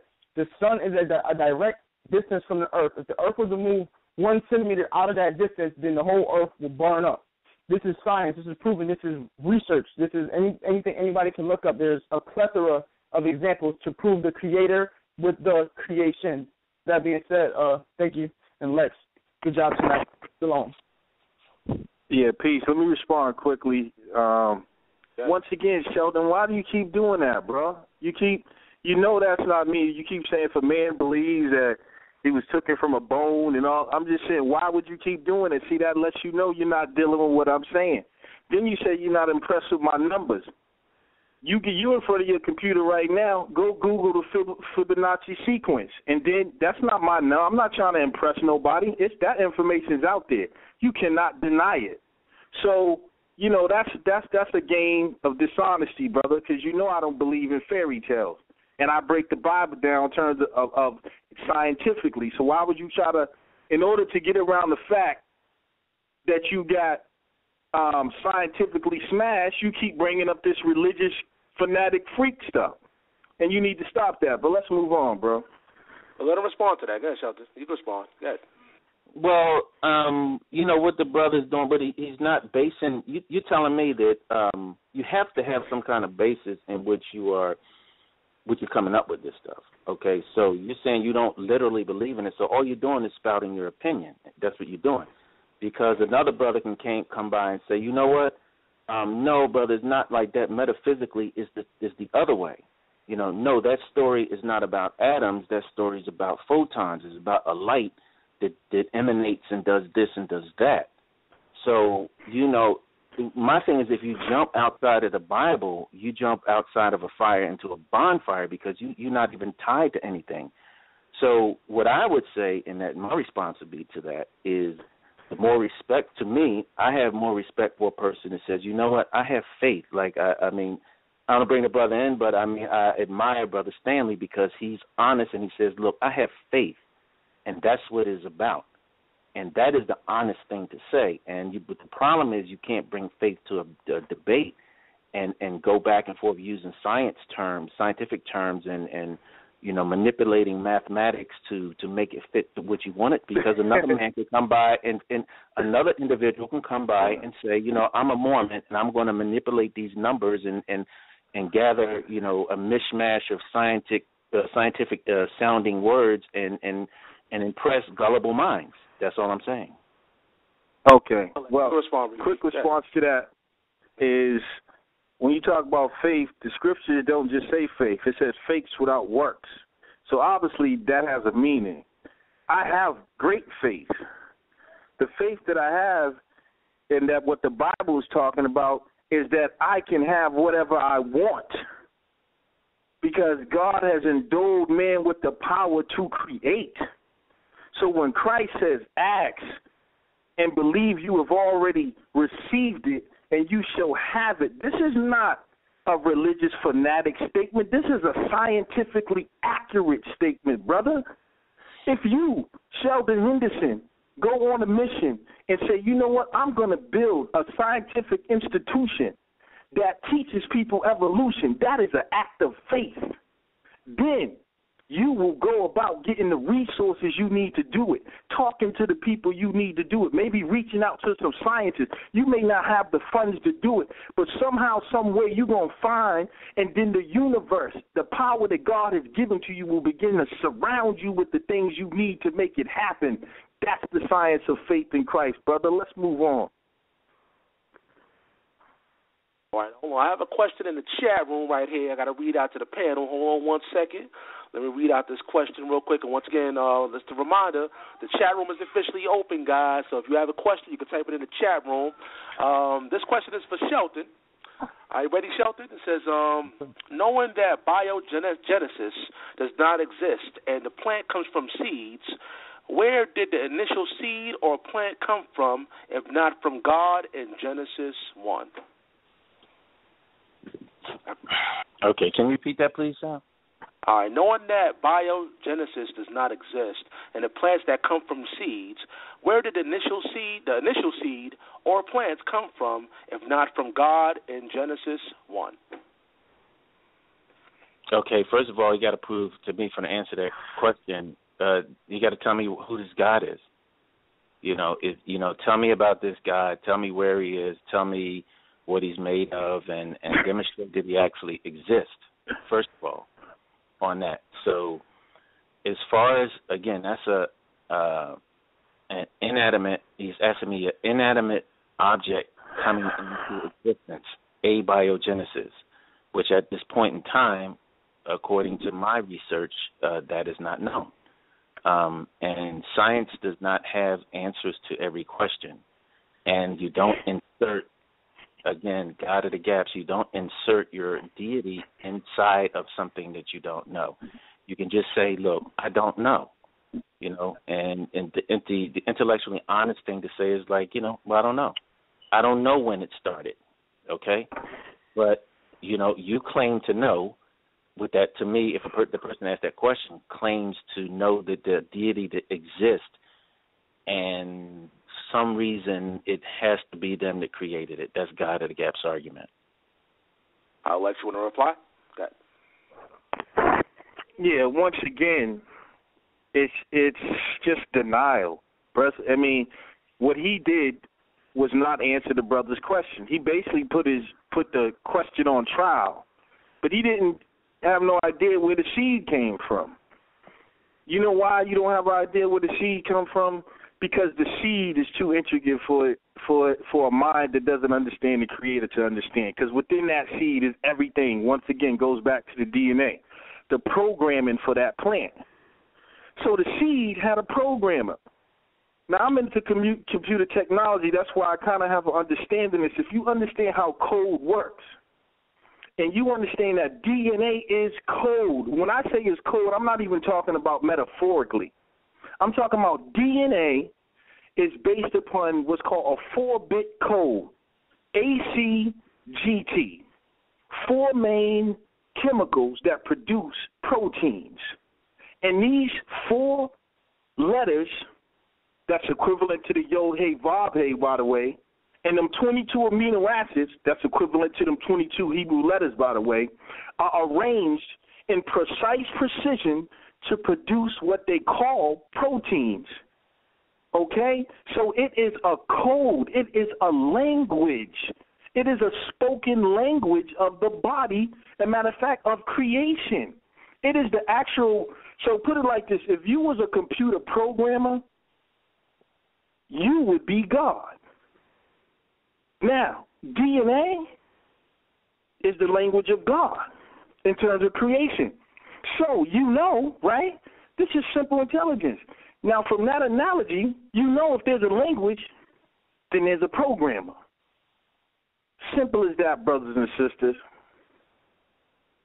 All right, we got some more callers standing by. Once again, it's Debate Talk for you. This is the last debate of the year. So I'm glad that everybody's chiming in. Press the number 1. Once again, the number is 646-716-7320. Let your voice be heard live on Debate Talk Radio. Let's go to the next person. Let's go to 267-474. You're live in the air. Hi. I had actually 2 questions and a comment. My comment is that hello? Yeah, go ahead. Okay. My comment is that I've never heard so many believers be so rude when it comes to having a discussion like this, because usually, Usually when you think that you know something and you actually do know something, then it's like you can just have a discussion and, regardless of whether or not it's a debate, the rudeness doesn't have to actually come into play. But that's just how I see things, in a world where, adults can be adults, but maybe not. The question that I had, though, was for Lex, because initially it sounded like you said that, I listened to the whole thing, off and on, like some parts the computer kind of cut out on me, so I didn't hear some of the things that you said. But one of the things that it sounded like you said was that you do believe in evolution. Do you believe in evolution? All right. So I'm asking Lex, does he believe in evolution? Which evolution are you referring to? Do you believe in evolution? To me, it doesn't matter whether it's cosmology, or whether it's biology. It doesn't really matter to me. Do you believe in evolution? Because either way, something will have had to evolve. So that's the question I would like to know. Well, let me just answer that like this. And it's a valid question. And it seems to be a question that's being used often. That's kind of like asking, do you like flavored ice cream? And I'm not trying to be funny. Hold on. Let me finish what I'm saying. Let me finish. When you would have to be a little bit more specific if I really want to get an answer of all ice cream has a flavor, right? So I would have to say, do you like chocolate ice cream? Now, when you talk about evolution, it's such a vast, just general word. Like I said, read a book. Reading evolves the mind. Now, if you're talking about the evolution in terms of the blind chance and things going from inorganic to live biological material, my answer is HE double hockey sticks, no. So, okay, then, because that's confusing then, because evolution is evolution. Right. That was very clear, and I think anyone listening can see that. But sister, I understand you're coming from, but we're not going to turn this into a debacle. We're going to move on, but I appreciate your question. Okay, but I don't really like it when people talk over me. I didn't talk over you. I let you finish what you had to say. Let it talk. Go ahead. That's the one thing. That's the rudeness that I was talking about, because you think that you know more than the next person. It's okay for you to just say, move on, because this isn't worth my time, and that's rude. So, that's all I have to say. Just because you speak loudly and just because you speak forcefully does not mean that you won the debate. It just means that you spoke loudly and forcefully. But thank you, Sal, for allowing me this comment. Thank you. Peace, beloved. Appreciate the call. Let's go to Sheldon. Sheldon, anything you got to say? Go ahead, Sheldon. But the brother is incoherent, and he's saying that somebody's being dishonest. He's intentionally being dishonest because he knows exactly what type of evolution we're talking about, which is why I read the definition in my opening statement. There's no mention about general evolution and evolution of reading books or anything like that. We're specifically talking about evolution in a biological sense. That's exactly what we're talking about. But it's a word game and deflection and smoke and mirrors and just plain dishonesty to deflect it into something else. So he's already on record. This is the thing. He's already admitted that he accepts it. He's already admitted. So why is he arguing against it right now? And how does he square accepting evolution, as his quote was, there is undoubtedly natural selection and evolution. How does he square that with intelligent design? That's my response to that. Just a mash, just what I call just jumbo of nonsense, and I'll leave it at that. Alex, you can respond briefly. Go ahead. Yeah, I'll respond briefly. Again, I explained it. I don't mean to sound condescending, but I explained it earlier in the DNA. So even if you want to talk evolution in terms of natural selection, let's go back to the DNA code. That program, as a programmer, would have to be written into the DNA.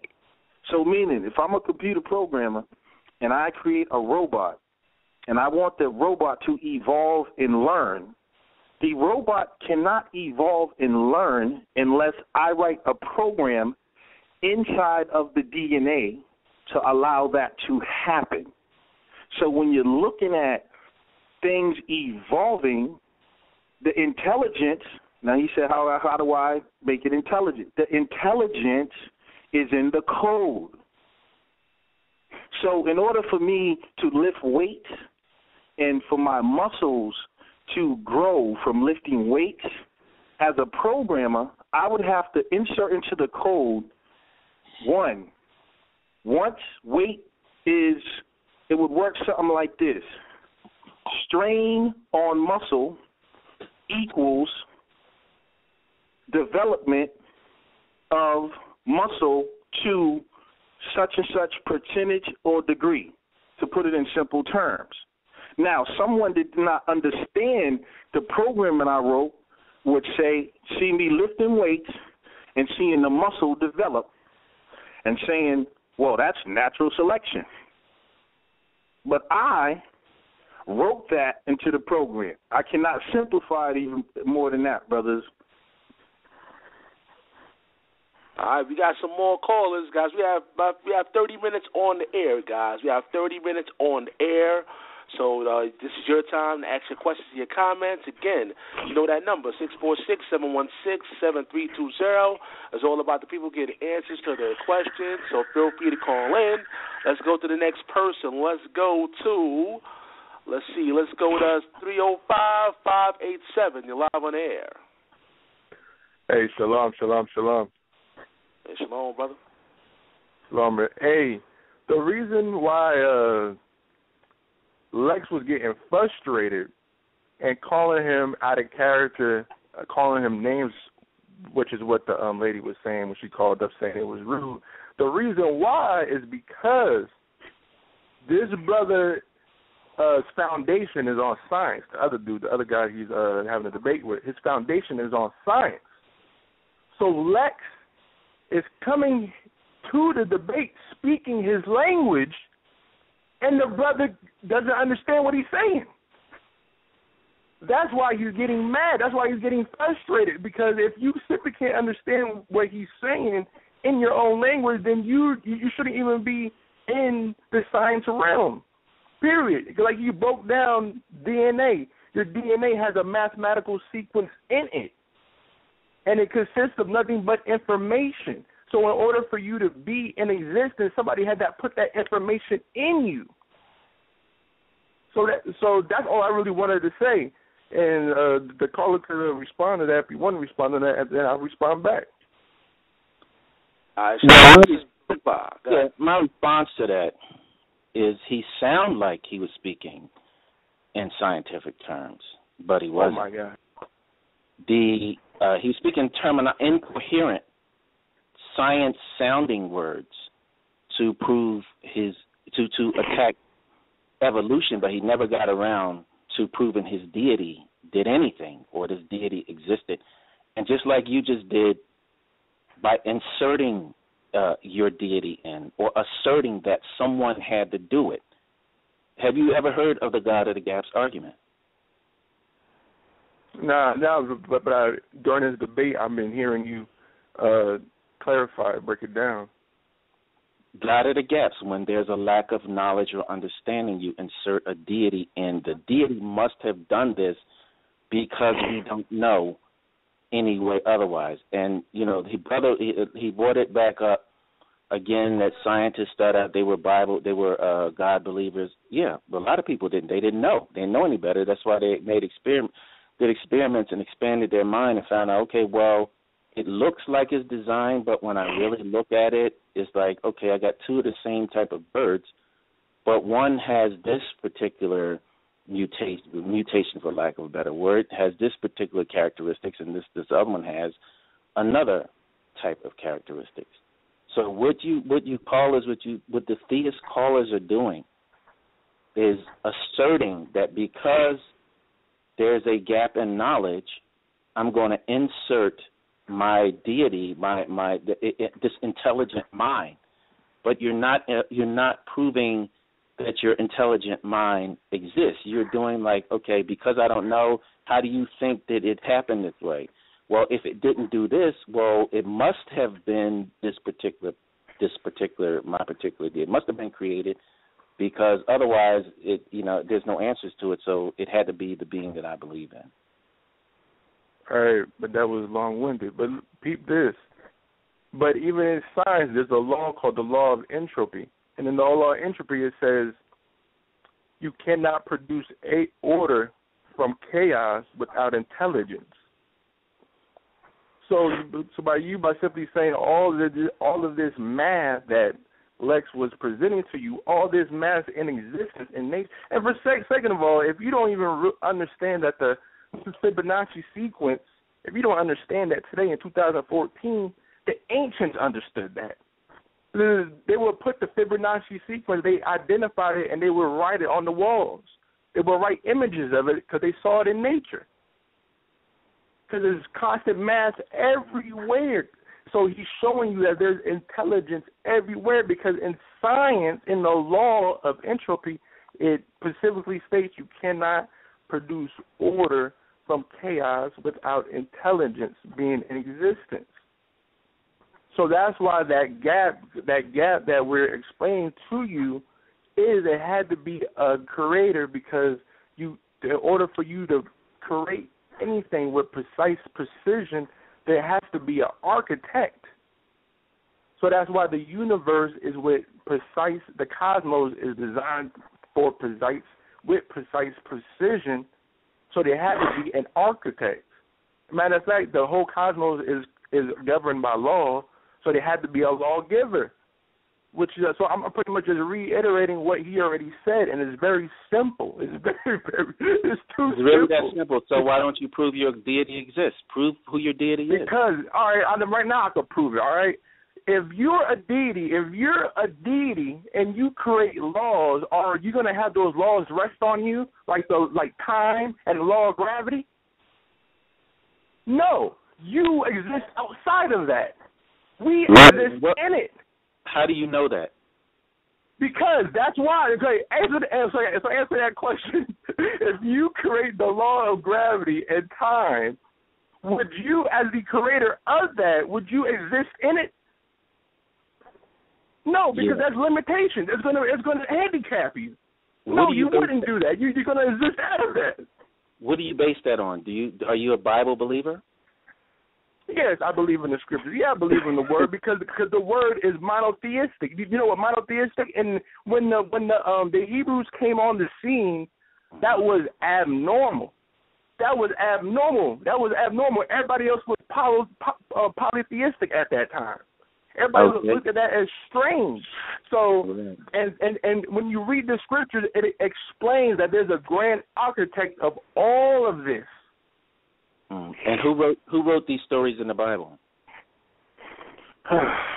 Brother, let's move on. Brother. I know, brother. If you want a basic breakdown of the scriptures, that's a different topic and a different debate. But if you really want that, I'm following your sequence of thought.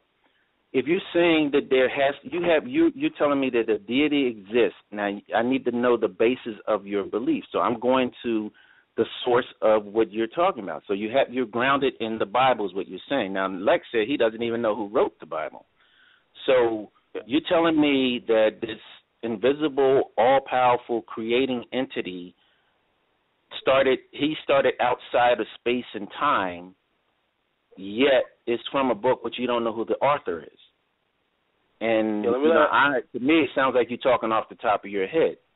So let me let Alex jump in. Let Let me let Lex jump in.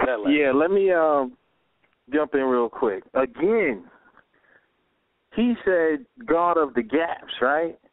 I just explained to him in such a simple form about the DNA.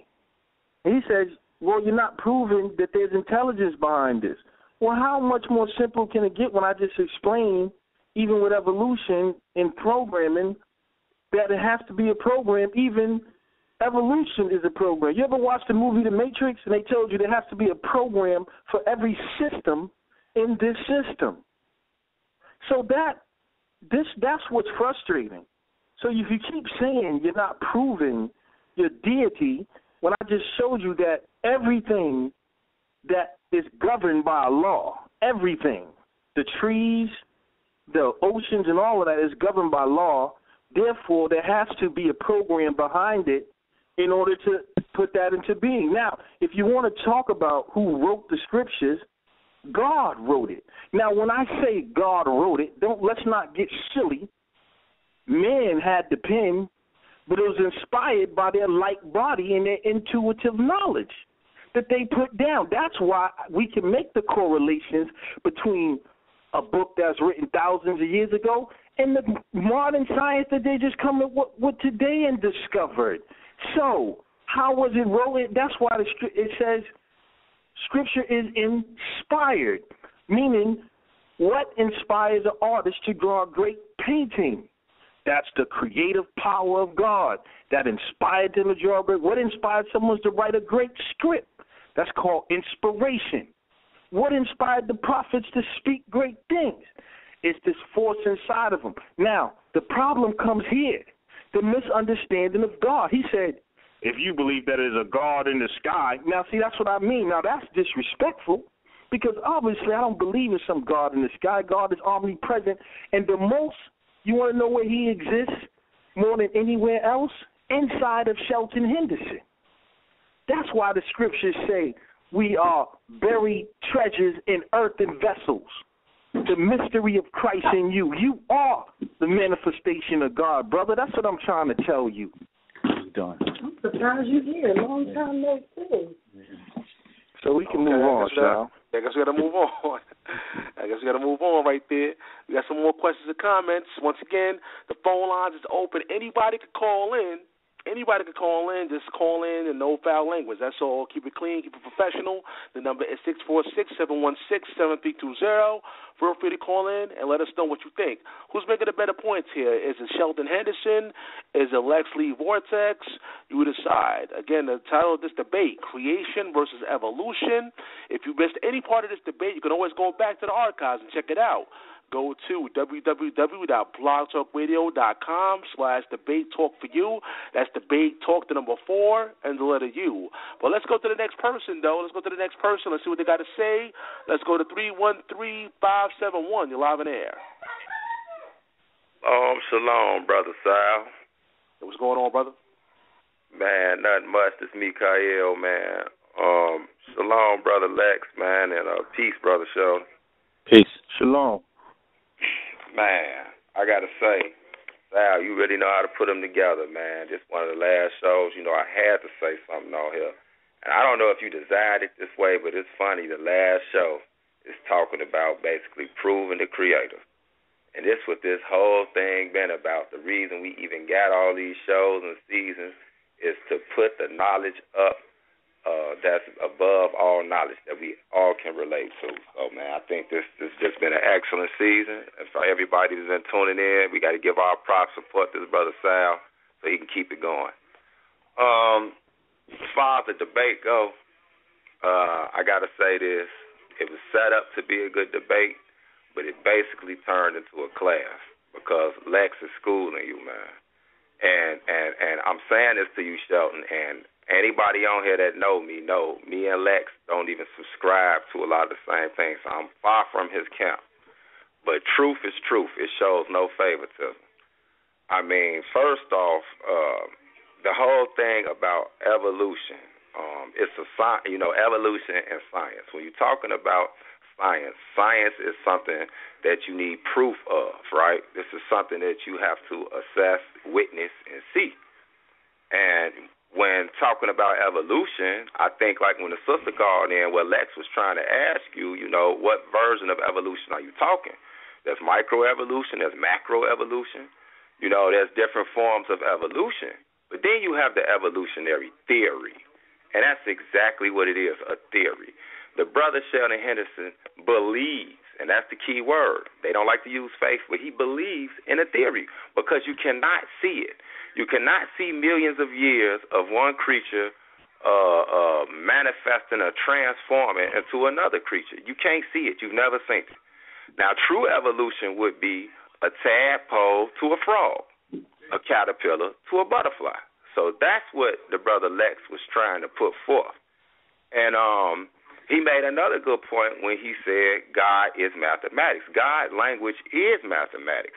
That's why I'm glad that it was you that did this metaphysical thing, because you can see the literal with the metaphysical. Some other people don't know how to combine them both in the Bible, and they'd be all over the place, but you did a good job, Lex.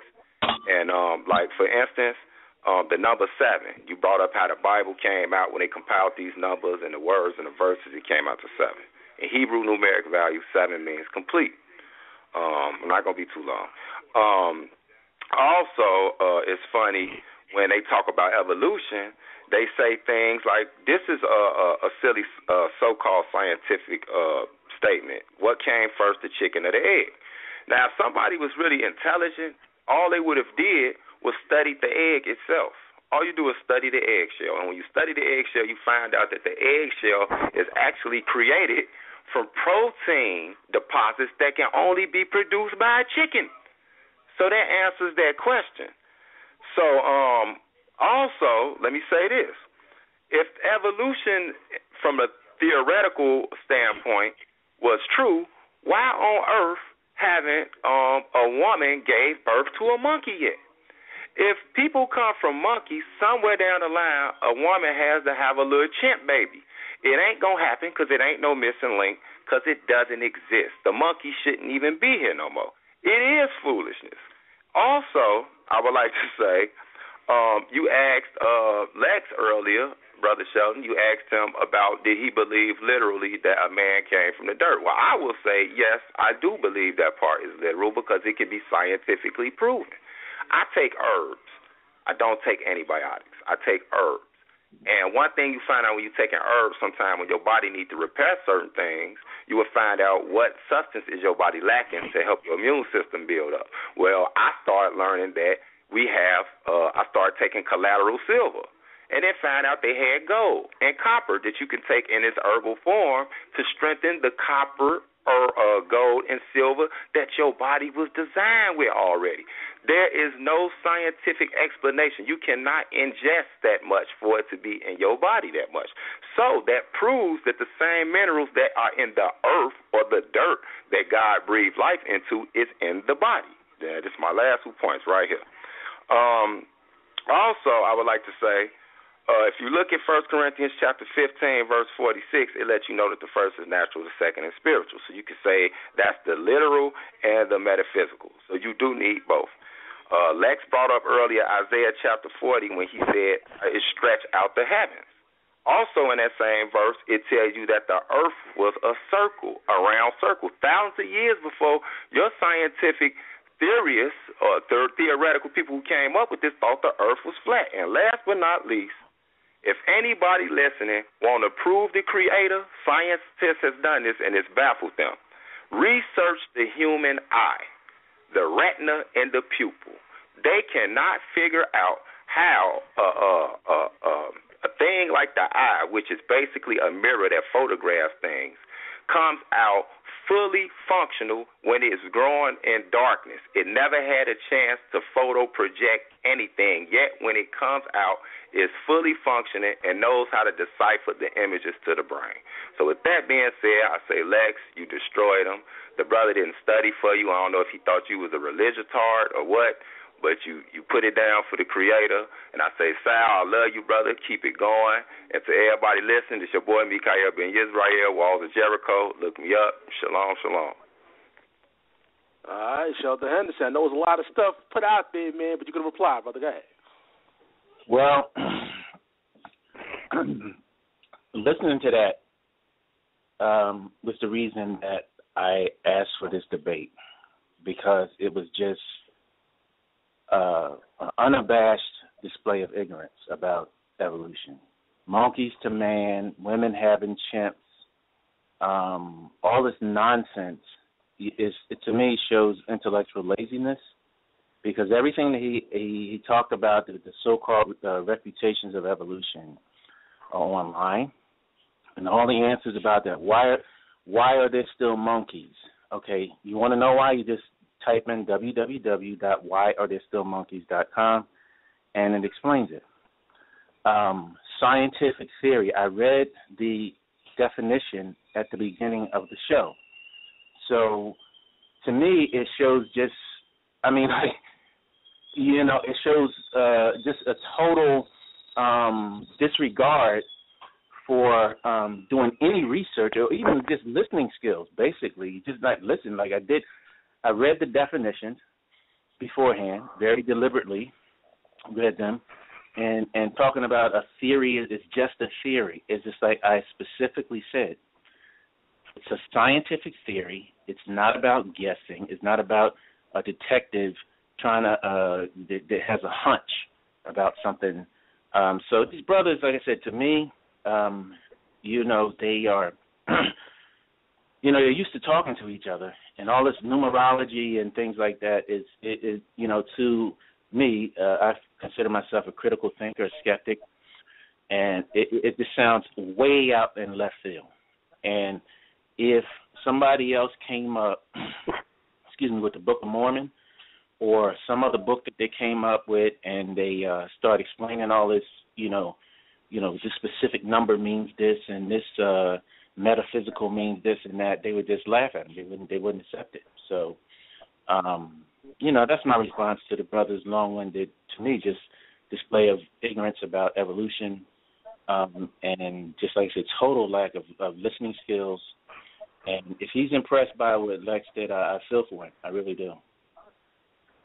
All right, Lex, you can reply. But as a reminder, we have 10 minutes on the air, guys. We have 10 minutes on the air. So what that means is if you're listening for the first time, once the time runs out and you listen via social media, you won't be able to hear the show unless you call in. So you have to call in before the time is up. Again, the number is 646-716-7320 to hear the rest of the show. Go ahead, Lex. You can reply. Once again, the brother Mikael made some great points. He brought up, he said he gave the definition of scientific theory. What he really needs to give the definition of is a scientific method. This is what the scientific method is. The scientific theory comes first, the hypothesis. Then it is tested to see if it is true, right? In order for it to become true, it has to be reproduced the same way every time. Anyone that wants to validate that, what you need to do is ask Sheldon Henderson, does he know what the scientific method is, and why would he give us the definition of the scientific theory and not scientific method? Anyone who took a basic science class knows what the scientific method is. In order for something to be a scientific fact, it has to be able to be reproduced the same way every time, like when you turn your lights on. This is science. When you turn your lights on, that is science. You know why? Because it's based upon the law. It was a theory first. They proved it. They tested it. And then they can reproduce it over and over. That's the scientific method. So that smashes this thing he says about the theory and calling other people ignorant.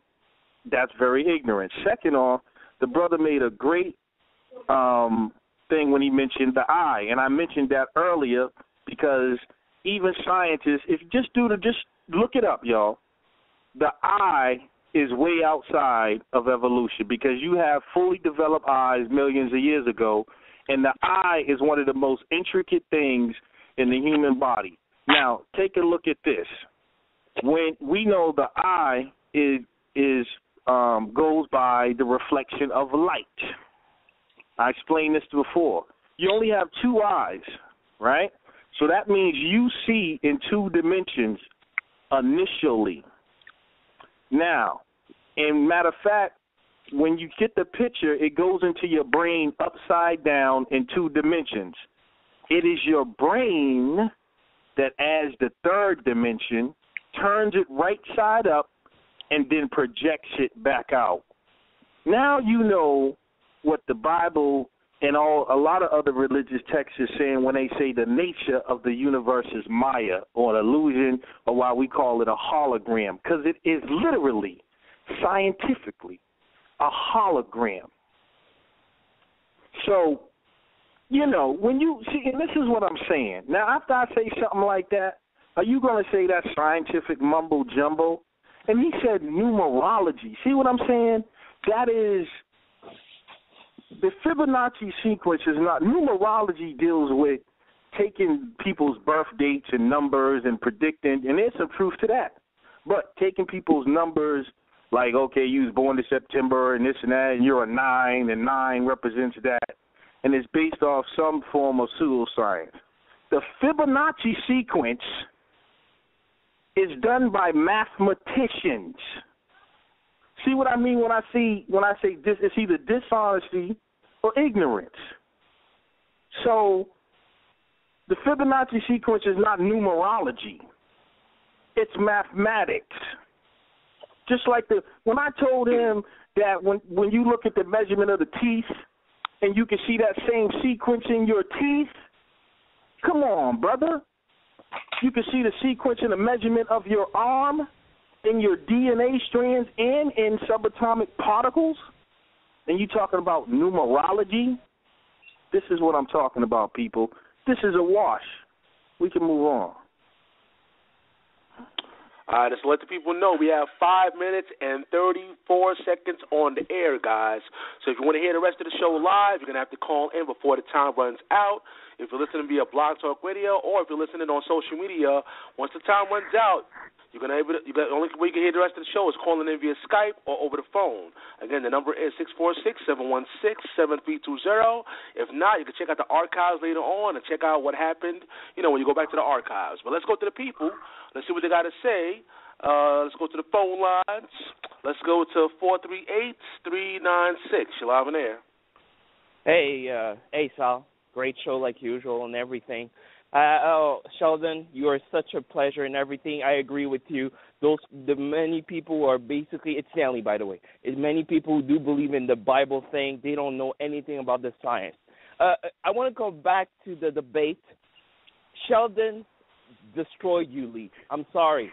When you're always coming back or asking, where the human being came with the monkey thing, you got to do like Sheldon said. Just do your Google and find out. When you're coming back with scientific theory and saying it starts with I didn't say that wasn't me, brother. That was the caller. Oh, well, you came last to say something about that, and you're wrong. I'm sorry, you're wrong. We're asking you, I'm an atheist like Sheldon is, and we're always asking you, if you believe that he comes with God, do your proof. Stop attacking us, because me, as Sheldon, we could prove you evolution. We could prove you with the fossil record. We could prove you with DNA. DNA is the ultimate proof that evolution is true. Do you know that there was basically a debate that was done in a school, and they did it in PBS, that was done in a school that a lot of people wanted to teach their son and daughter at that school, that they wanted to teach creation or evolution. And there was a court that was done on that. You know who won? Evolution. And you know how he won? He just asked DNA, because he proved, and that was beyond the proof, he proved that DNA proves that we have a common ancestor as the ape. If DNA didn't prove that, evolution would have lost and you would have won. That was the ultimate. And he also proved during that debate, during that court case, and you can look it up, PBS, PBS, evolution versus creation. It also proved during that time that person who was the expert, that means 20 years of expertise, more than you and me combined, proved that he said that if we didn't have that thing that we could show that DNA was the proof of the ape, we would have lost. So that's one proof you don't even know. When you're going back to the Bible, always preaching the Bible, I'm sorry, there's many things in the Bible that we could prove right now that are not there anymore. Moses' story is proven a lot of times that it shouldn't be part of it. 150 years, people are still looking for Moses. They can't find him. Yeah. That wasn't the debate, brother. So, no, I'm going to what you said because you're going always with the Bible and this and that it's the ultimate book, and Sheldon is chatting you and saying, okay, what's your book? What's your proof? You're supposed to know your shit. You don't know your thing. We do. Okay. Can I respond to that? Man, old foul. Yo, man, I heard the language, brother. Keep it clean, man. Yeah. But go ahead, Lex. Go ahead. You can reply. This is what usually happens with our debate atheists. I just smash them so much that they get angry and deny. Now, how could this brother listen to all the things I said and not at least be like, even an intelligent mind would be like, wow, that was at least some great points. He's just going to come out and be like, you don't know what you're talking about. The debate in terms of proving evolution through brother, let me answer your question. Relax for a second. He mentioned a debate in terms of they prove evolution through DNA, right? And how we have a common ancestor with the monkey. Yeah, we do have a common ancestor with the monkey. In modern-day terms, people use a lot of different terms for the name, but it's called God. That's the common ancestor. The reason why they see a common ancestor with the monkey, with the zebra, with the gorilla, with the snake, is it because it's based upon the same building blocks. That's why even let me take it back to the code for you. If you look at such as a document, I don't know how many of you using Microsoft Word. Right now you're on the Internet using Blog Talk. There's an Internet program. You'll see that these programs have a common ancestor. Because if you look into, you know why? Because they're built upon the same code. Okay? The programmer is using the same building blocks to build them. That's why you got a commonality between them because, like I said, you share 60% of the same DNA as a banana. I bring this up all the time. You share DNA with the apple, okay, with a plant. So when they look into this, and they know this, that what they don't understand is that these people that promote these things, they know the truth of this, but they have an agenda. So if you use the same building blocks for something, are you not going to see a commonality between them? But what they fail to tell you is that a monkey has more chromosomes than a human. So if he evolved, then how did he lose chromosomes instead of gaining them to become more? So you telling me we evolved from the 8, but we lost 2 chromosomes in the process? That would be devolution. So when brothers, this is atheists, it's a wrap for them. You know what I'm saying? So that's why this guy comes up here angry talking about the Bible and going into the discussion of intelligent design versus this stupid thing that's unscientific called blind evolution and chance. And that's what it really comes down to. If they don't want to admit it, they're going to. Yeah, I apologize. Like, we only have 1 minute on the air, guys. 1 minute. Just a reminder, you're going to have to call in and hear the rest of the show. Again, that number is 646-716-7320. We're going to take a few more callers, and after that, we're going to get some final statements. But we got to go to Sheldon right now. Sheldon, you can reply. Go ahead. Oh, excuse me. Yeah. Like I said, the Lex's, his whole presentation is incoherent. I keep repeating the fact that, how can you make a case against evolution when you are already on record that you accept it? And then you're going to insert intelligent design, also known as creationism. The name of the debate is creationism versus evolution. But how are you going to argue against something that you already accept? And then feign, outrage that, or feign that, he's just not getting it because you're incoherent. That's why you're knocking down evolution and natural selection, and you are on record as you believe it. So which is it? So that my response to that, and after a while, it's like with this brother to me is he's an extremist, and it's just really my motivation is doing it to put the other perspective into the forum and onto the table, because just like the last caller that called, these arguments, it's so ridiculous to say something like, why they 8 babies. It's just like, that shows that you've done no, not even cursory research, not even to say, what, let me just look this up, why, and you probably can type in, why aren't there 8 babies, and find that somebody already has the answer to it. So, like I said, they can call and congratulate him, but objective viewing of this is just a mess from his point from what he's presented. It's a mess, just like it was a mess on the other show. And I mean, it was just he said he's a specialist in it. That show with Ngozi and Brother Ankh was a debacle. I mean, I would try to ask them to take that offline, because it's just, I mean, if anybody can go listen to that show, it was a total embarrassment. So that's my response to that. And what he's doing here is a total embarrassment. So I'll leave it at that. All right, so due to time constraints, what I'm going to do is I'm going to take some quick comments from the people, guys. We don't have any more time for any more questions. But we're going to take some quick comments from the people out there, because, I want to hear from the people and, make your comments, of course, brief as possible. Let's go to the people for some quick comments. Quick comments. Hold on one second. Let's go to the next person. Let's go to 773-414. Quick comments. Yeah, I always want to let Lex know that he did a great job, man. I'm going to call you the Loaded Lux, or Debate Talk for You. Very complex in how you put it together.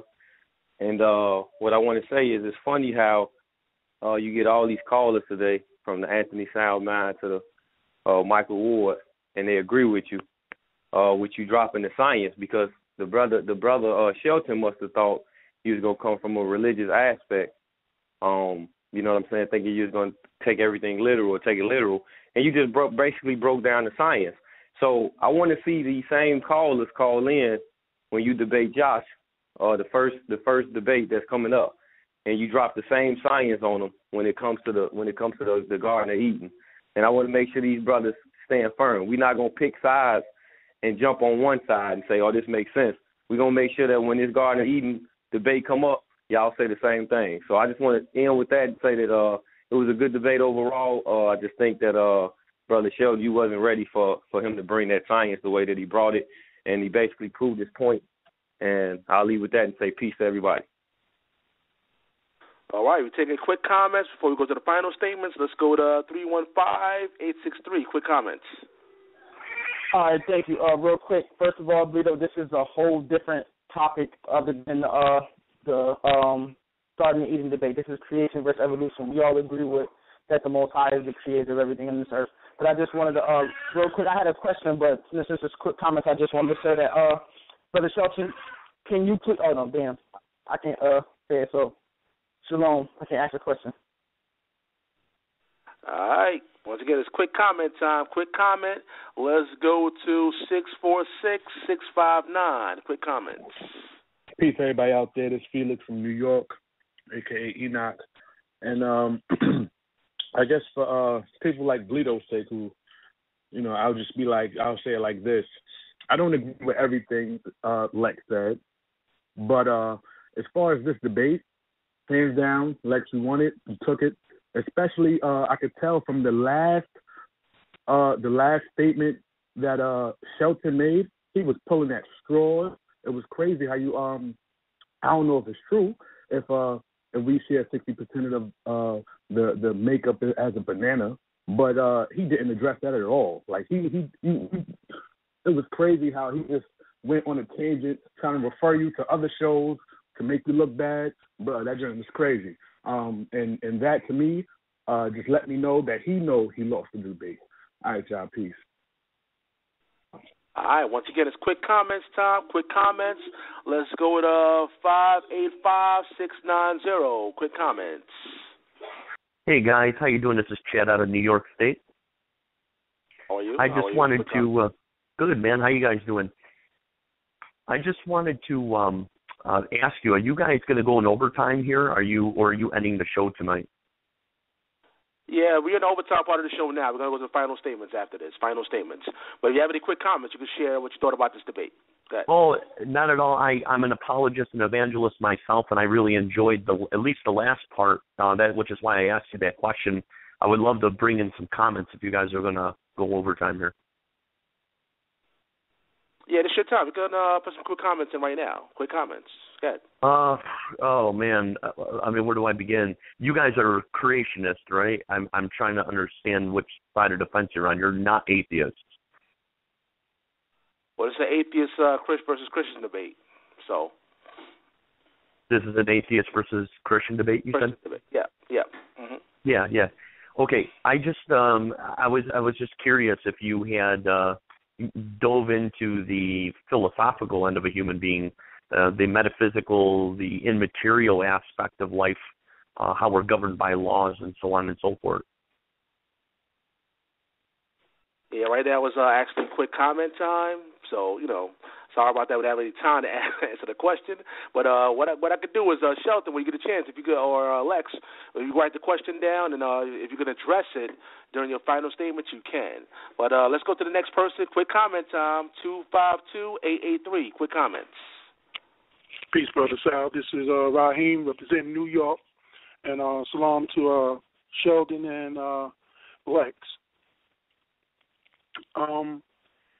Basically, this was a good debate, and Lex said some very good things on, dealing with creation. Basically, information is intelligence that's around us. Is mathematics. Mathematics don't lie. Humans can make an error. We know it's 1 + 1 is 2. You understand? Everything has a purpose. When the Mona Lisa was made, if somebody said somebody didn't make it, or somebody said there is someone who made it, you could break that down and show, okay, somebody had to use oil. Somebody had to use a paintbrush. Somebody had to put it in a frame. Somebody had to get the canvas and put it on the wall. So somebody was behind it. Our African ancestors knew the spirituality and passed this down from time to time, generation to generation. If you read the book Psychic Trauma, the scientists in it tell you that in our DNA there is dirt substance. In the Quran, I'm not a Bible follower, I'm a Muslim. In the Quran, Allah says, I created man from black mud. When you go into the Arabic, it's sasalim min hahmain, which is hahmain is black, the dark substance, which humans were the first ones in Africa who were dark, very dark, from humans, from the dirt. So that matches up. Bible said you was created from the ground too. So both and science connect. And Stanley was wrong. He picked one program that said the evolutionists won. There's been debates where creation people have beat the evolution people. So, he believes what he believes, and he's going to jump on that guy's side. So I don't know Lex, personally, but I could go deeper into it, and you have to understand there's a creator, because apes didn't create the earth or the universe or the planets that's around us or the galaxies. So it can go further back. And I would have to ask, if I could ask a question, Sheldon, who created everything? So what I'm saying is Lex did a good job tonight, and there is a creator, a designer behind everything. And that's my time. Peace. I appreciate that. Like I said, any questions that's put out there, guys, if you want to write it down, you can address it during your final statements. I'm going to take a few more quick comments, and after that, we're going to go to the final statements. Let's go to 423-320. Quick comments. Hey, Brother Sal, thank you for answering my call. And bless the Most High God, who's the possessor of heaven and earth.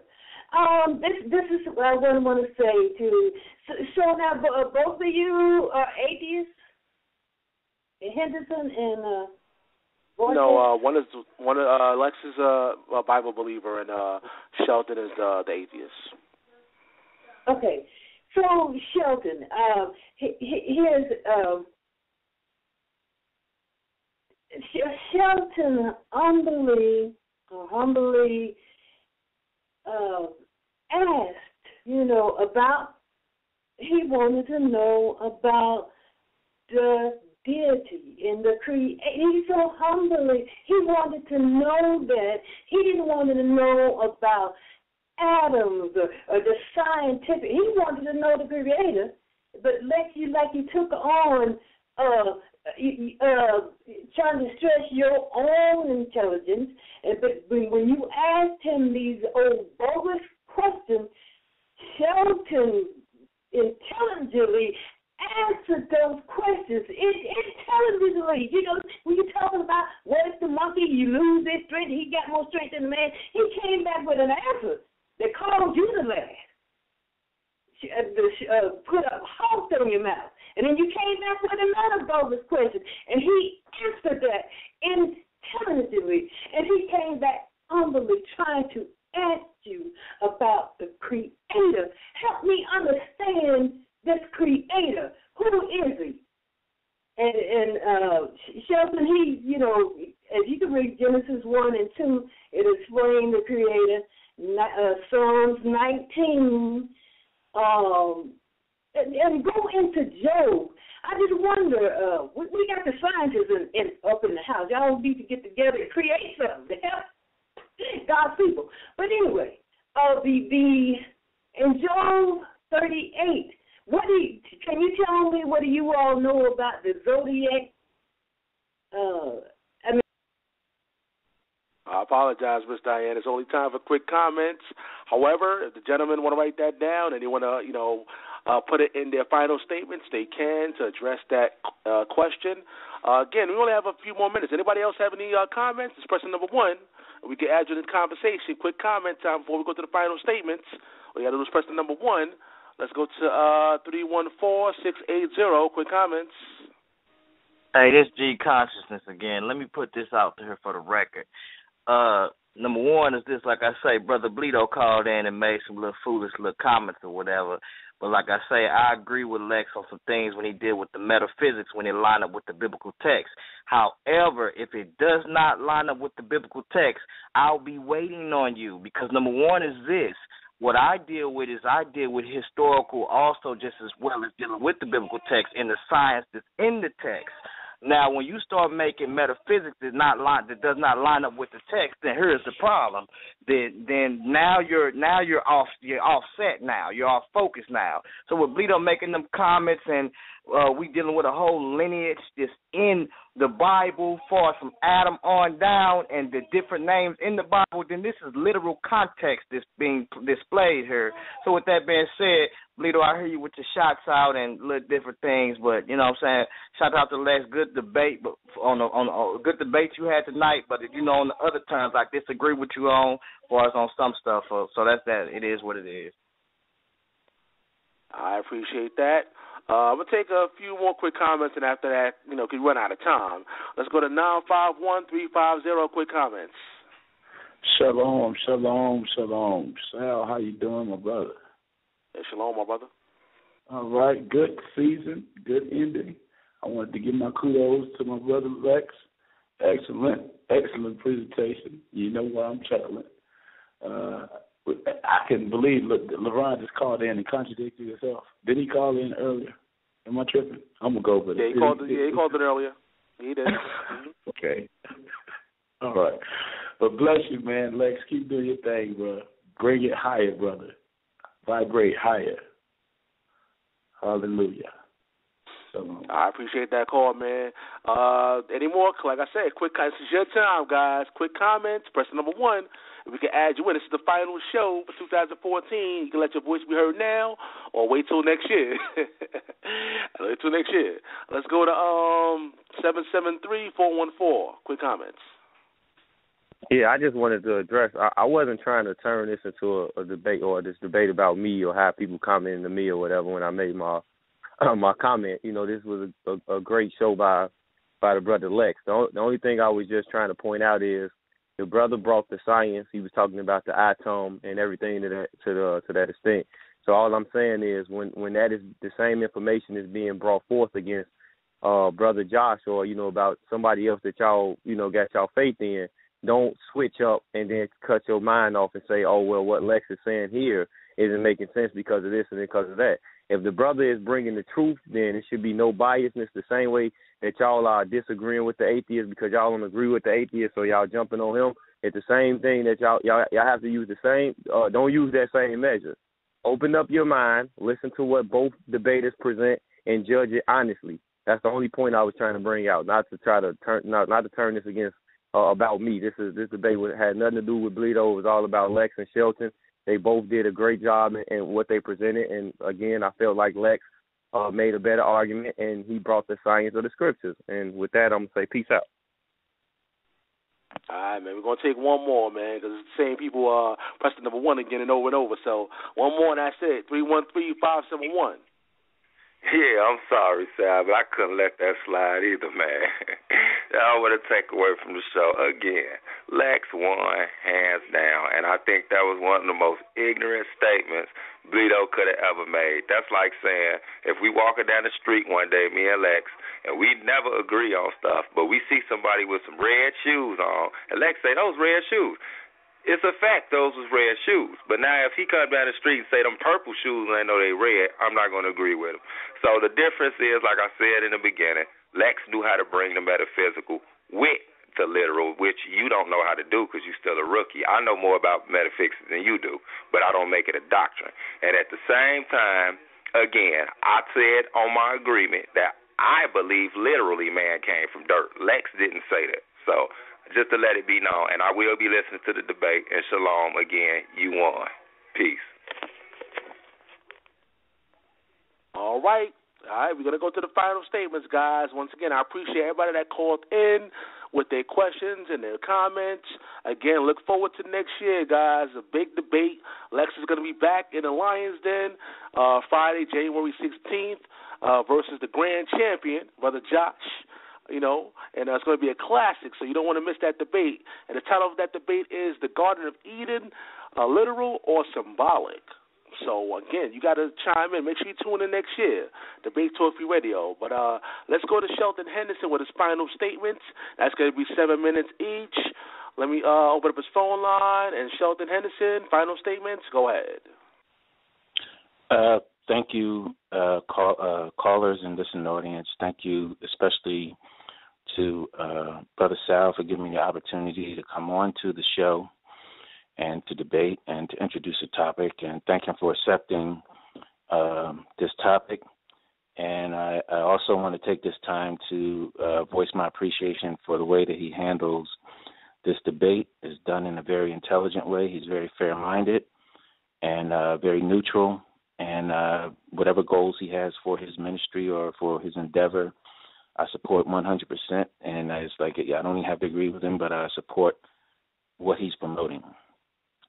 My closing statement is pretty much, if I was to go over, it would just be repeating my responses to the questions and basically reiterating what the debate was about.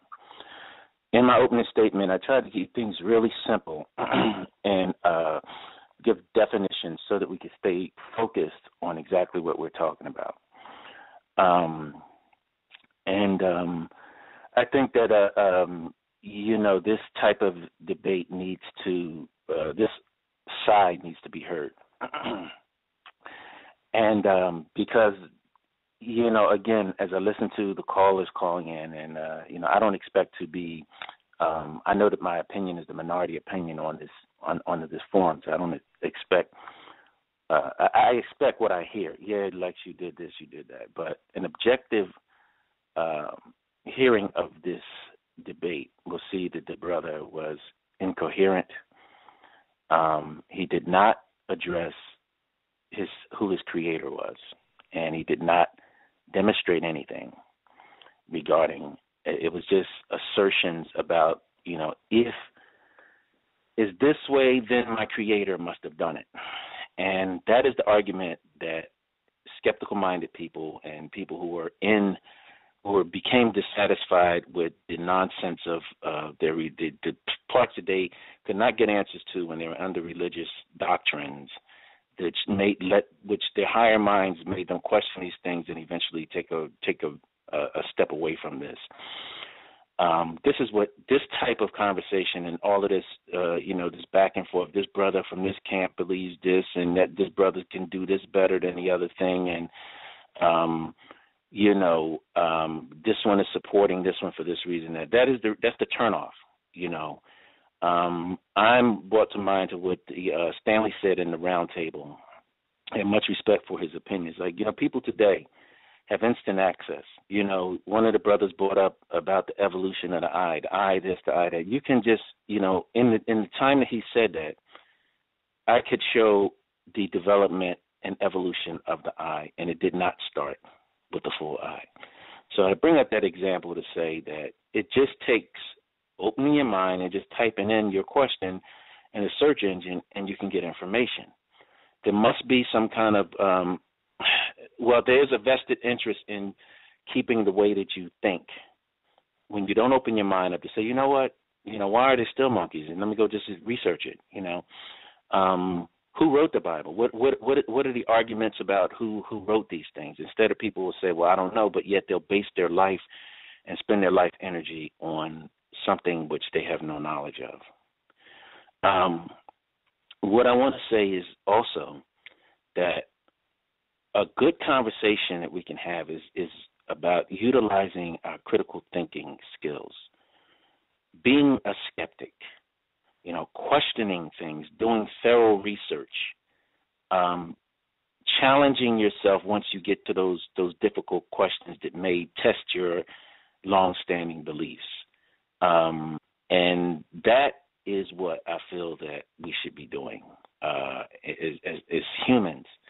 Not talking about, these mysterious, mystical things that from a book which nobody knows who wrote, nobody knows when they wrote it, and why this book is more important to what's going on today.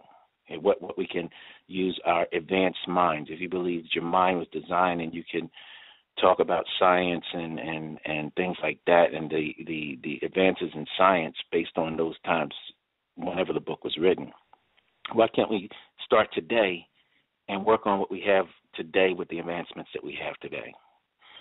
So I think those would be better conversations to have, conversations about being a better human, caring about the environment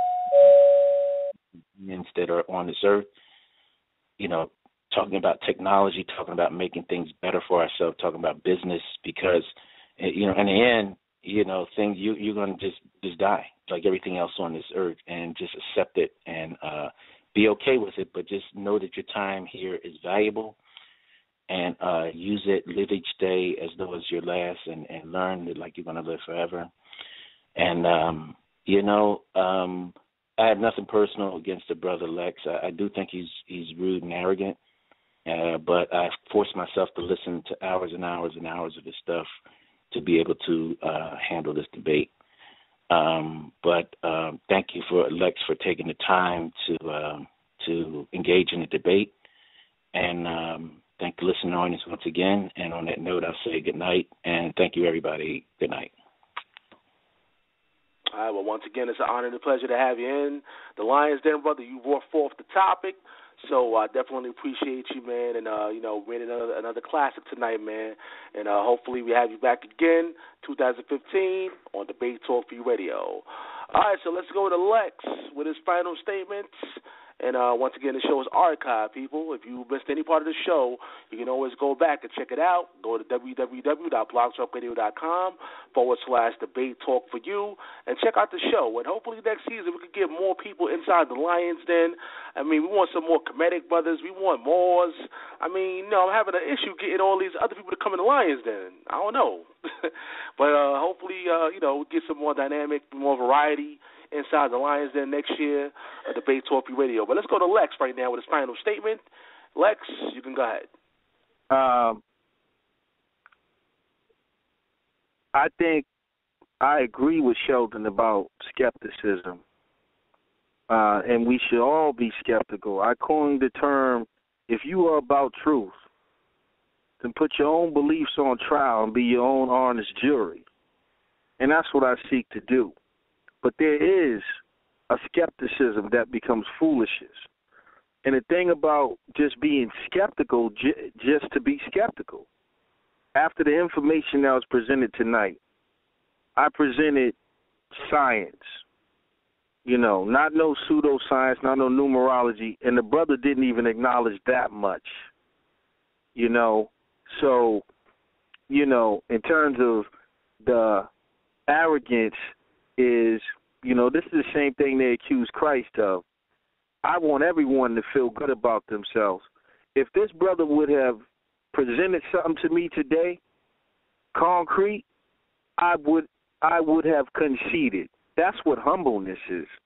If he would have showed me something that, debunked the Fibonacci sequence, debunked the metaphysics, debunked the design, debunked what I said about the DNA and the code and the designer, debunk all the scientific facts bring forth, I would have said right on air, just like I said when I debate Josh, the brother showed me, I will concede anytime on air, live and in public.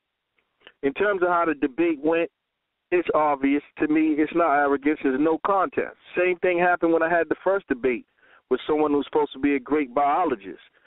But it was just a sense of denial. And the reason why people take it the wrong way is because of the confident nature in which I delivered it, which is the Christ-like way to do it. All right? We speak the truth boldly. It's not arrogance. It's just that this is serious, really, even though I have fun with it. But it's like you're promoting this stuff as science, and there's all type of people listening, children, women, people's families, and it's false. And I clearly showed that. And when I showed these things, all I ever got was bad responses. No answer to even the DNA code. The debate was over just on DNA alone. Then we talked about the fine-tuning of the universe. He didn't even acknowledge that. He just said, the God of the gaps. No, filling in gaps is filling in gaps like making up something that is not obvious. He admitted, I don't know. But then we don't know about inorganic to organic material and stuff like that. But then going to say, I believe in the Bible because I say I don't know who wrote it, then why are we having that conversation? If you don't even know how life began, then why are you having a conversation about evolution? So that's hypocrisy. Then he made the comment about the eye and said, I went online quickly and found, so that, brother, you got to do some more extensive research than just Googling and reading the first thing coming up on Google and saying you done discovered that the eye is evolved. Because there's plenty of evolution. You have to go into the eye, look at the intricacy of the eye and how it works, so we can see how the research goes, and this is what I do. For those who don't believe in the Creator, just like I read Romans 20, they're just in utter denial. It doesn't even make any sense. All the information that was presented tonight about DNA, about mathematics, about the quantum physics, about the quantum mechanics, about the nature of the universe, how the mind affects atoms, that was not made up pseudoscience, Bible, religious fanatic stuff. That's science. And I'm saying it lines up with the scriptures were understood correctly.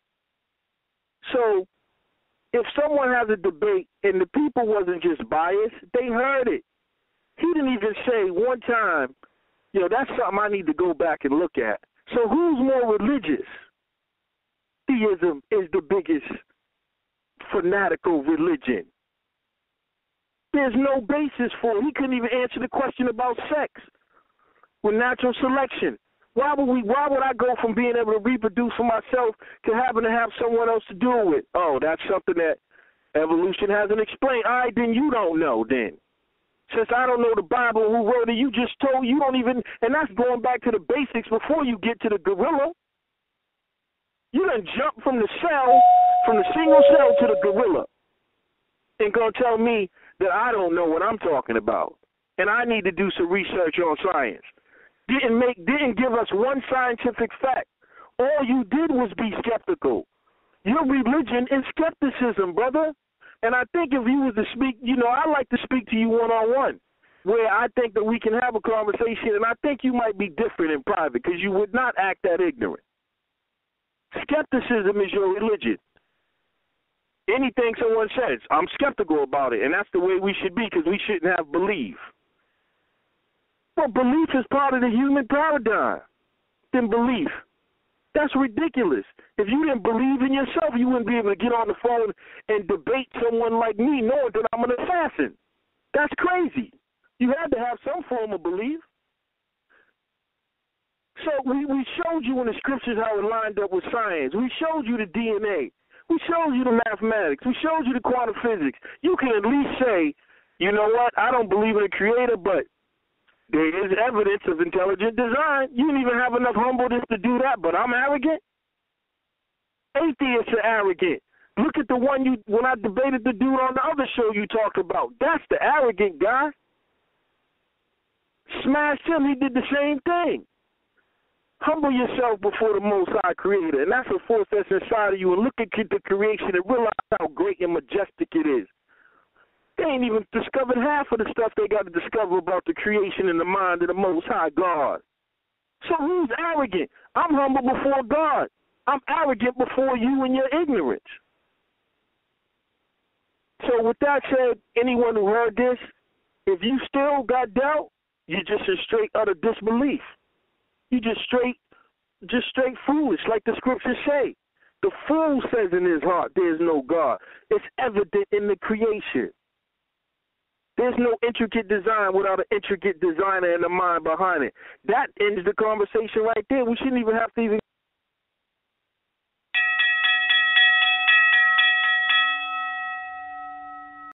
Help keep the show on the air. If you want to help, you can send your donation through PayPal. The email is debatetalkforyou@gmail.com or through Cash App, $Sal Showtime. Thanks for your support. Does your new or existing business need a strong online presence? With close to 4 billion people using the internet every single day, it's imperative that your business product or service is easily found by those searching for what you offer. Welcome to My Hosting Plus, your #1 online service provider. Our team of highly talented web developers and graphic designers specialize in creating eye-catching, pixel-perfect websites and graphics that are highly successful in converting leads into ongoing customers. No need to go elsewhere for web hosting, domains, professional emails, and social marketing. My Hosting Plus offers a one-stop shop experience that our clients love and appreciate. So what are you waiting for? Head on over to myhostingplus.com today and let our team elevate your business to the next level.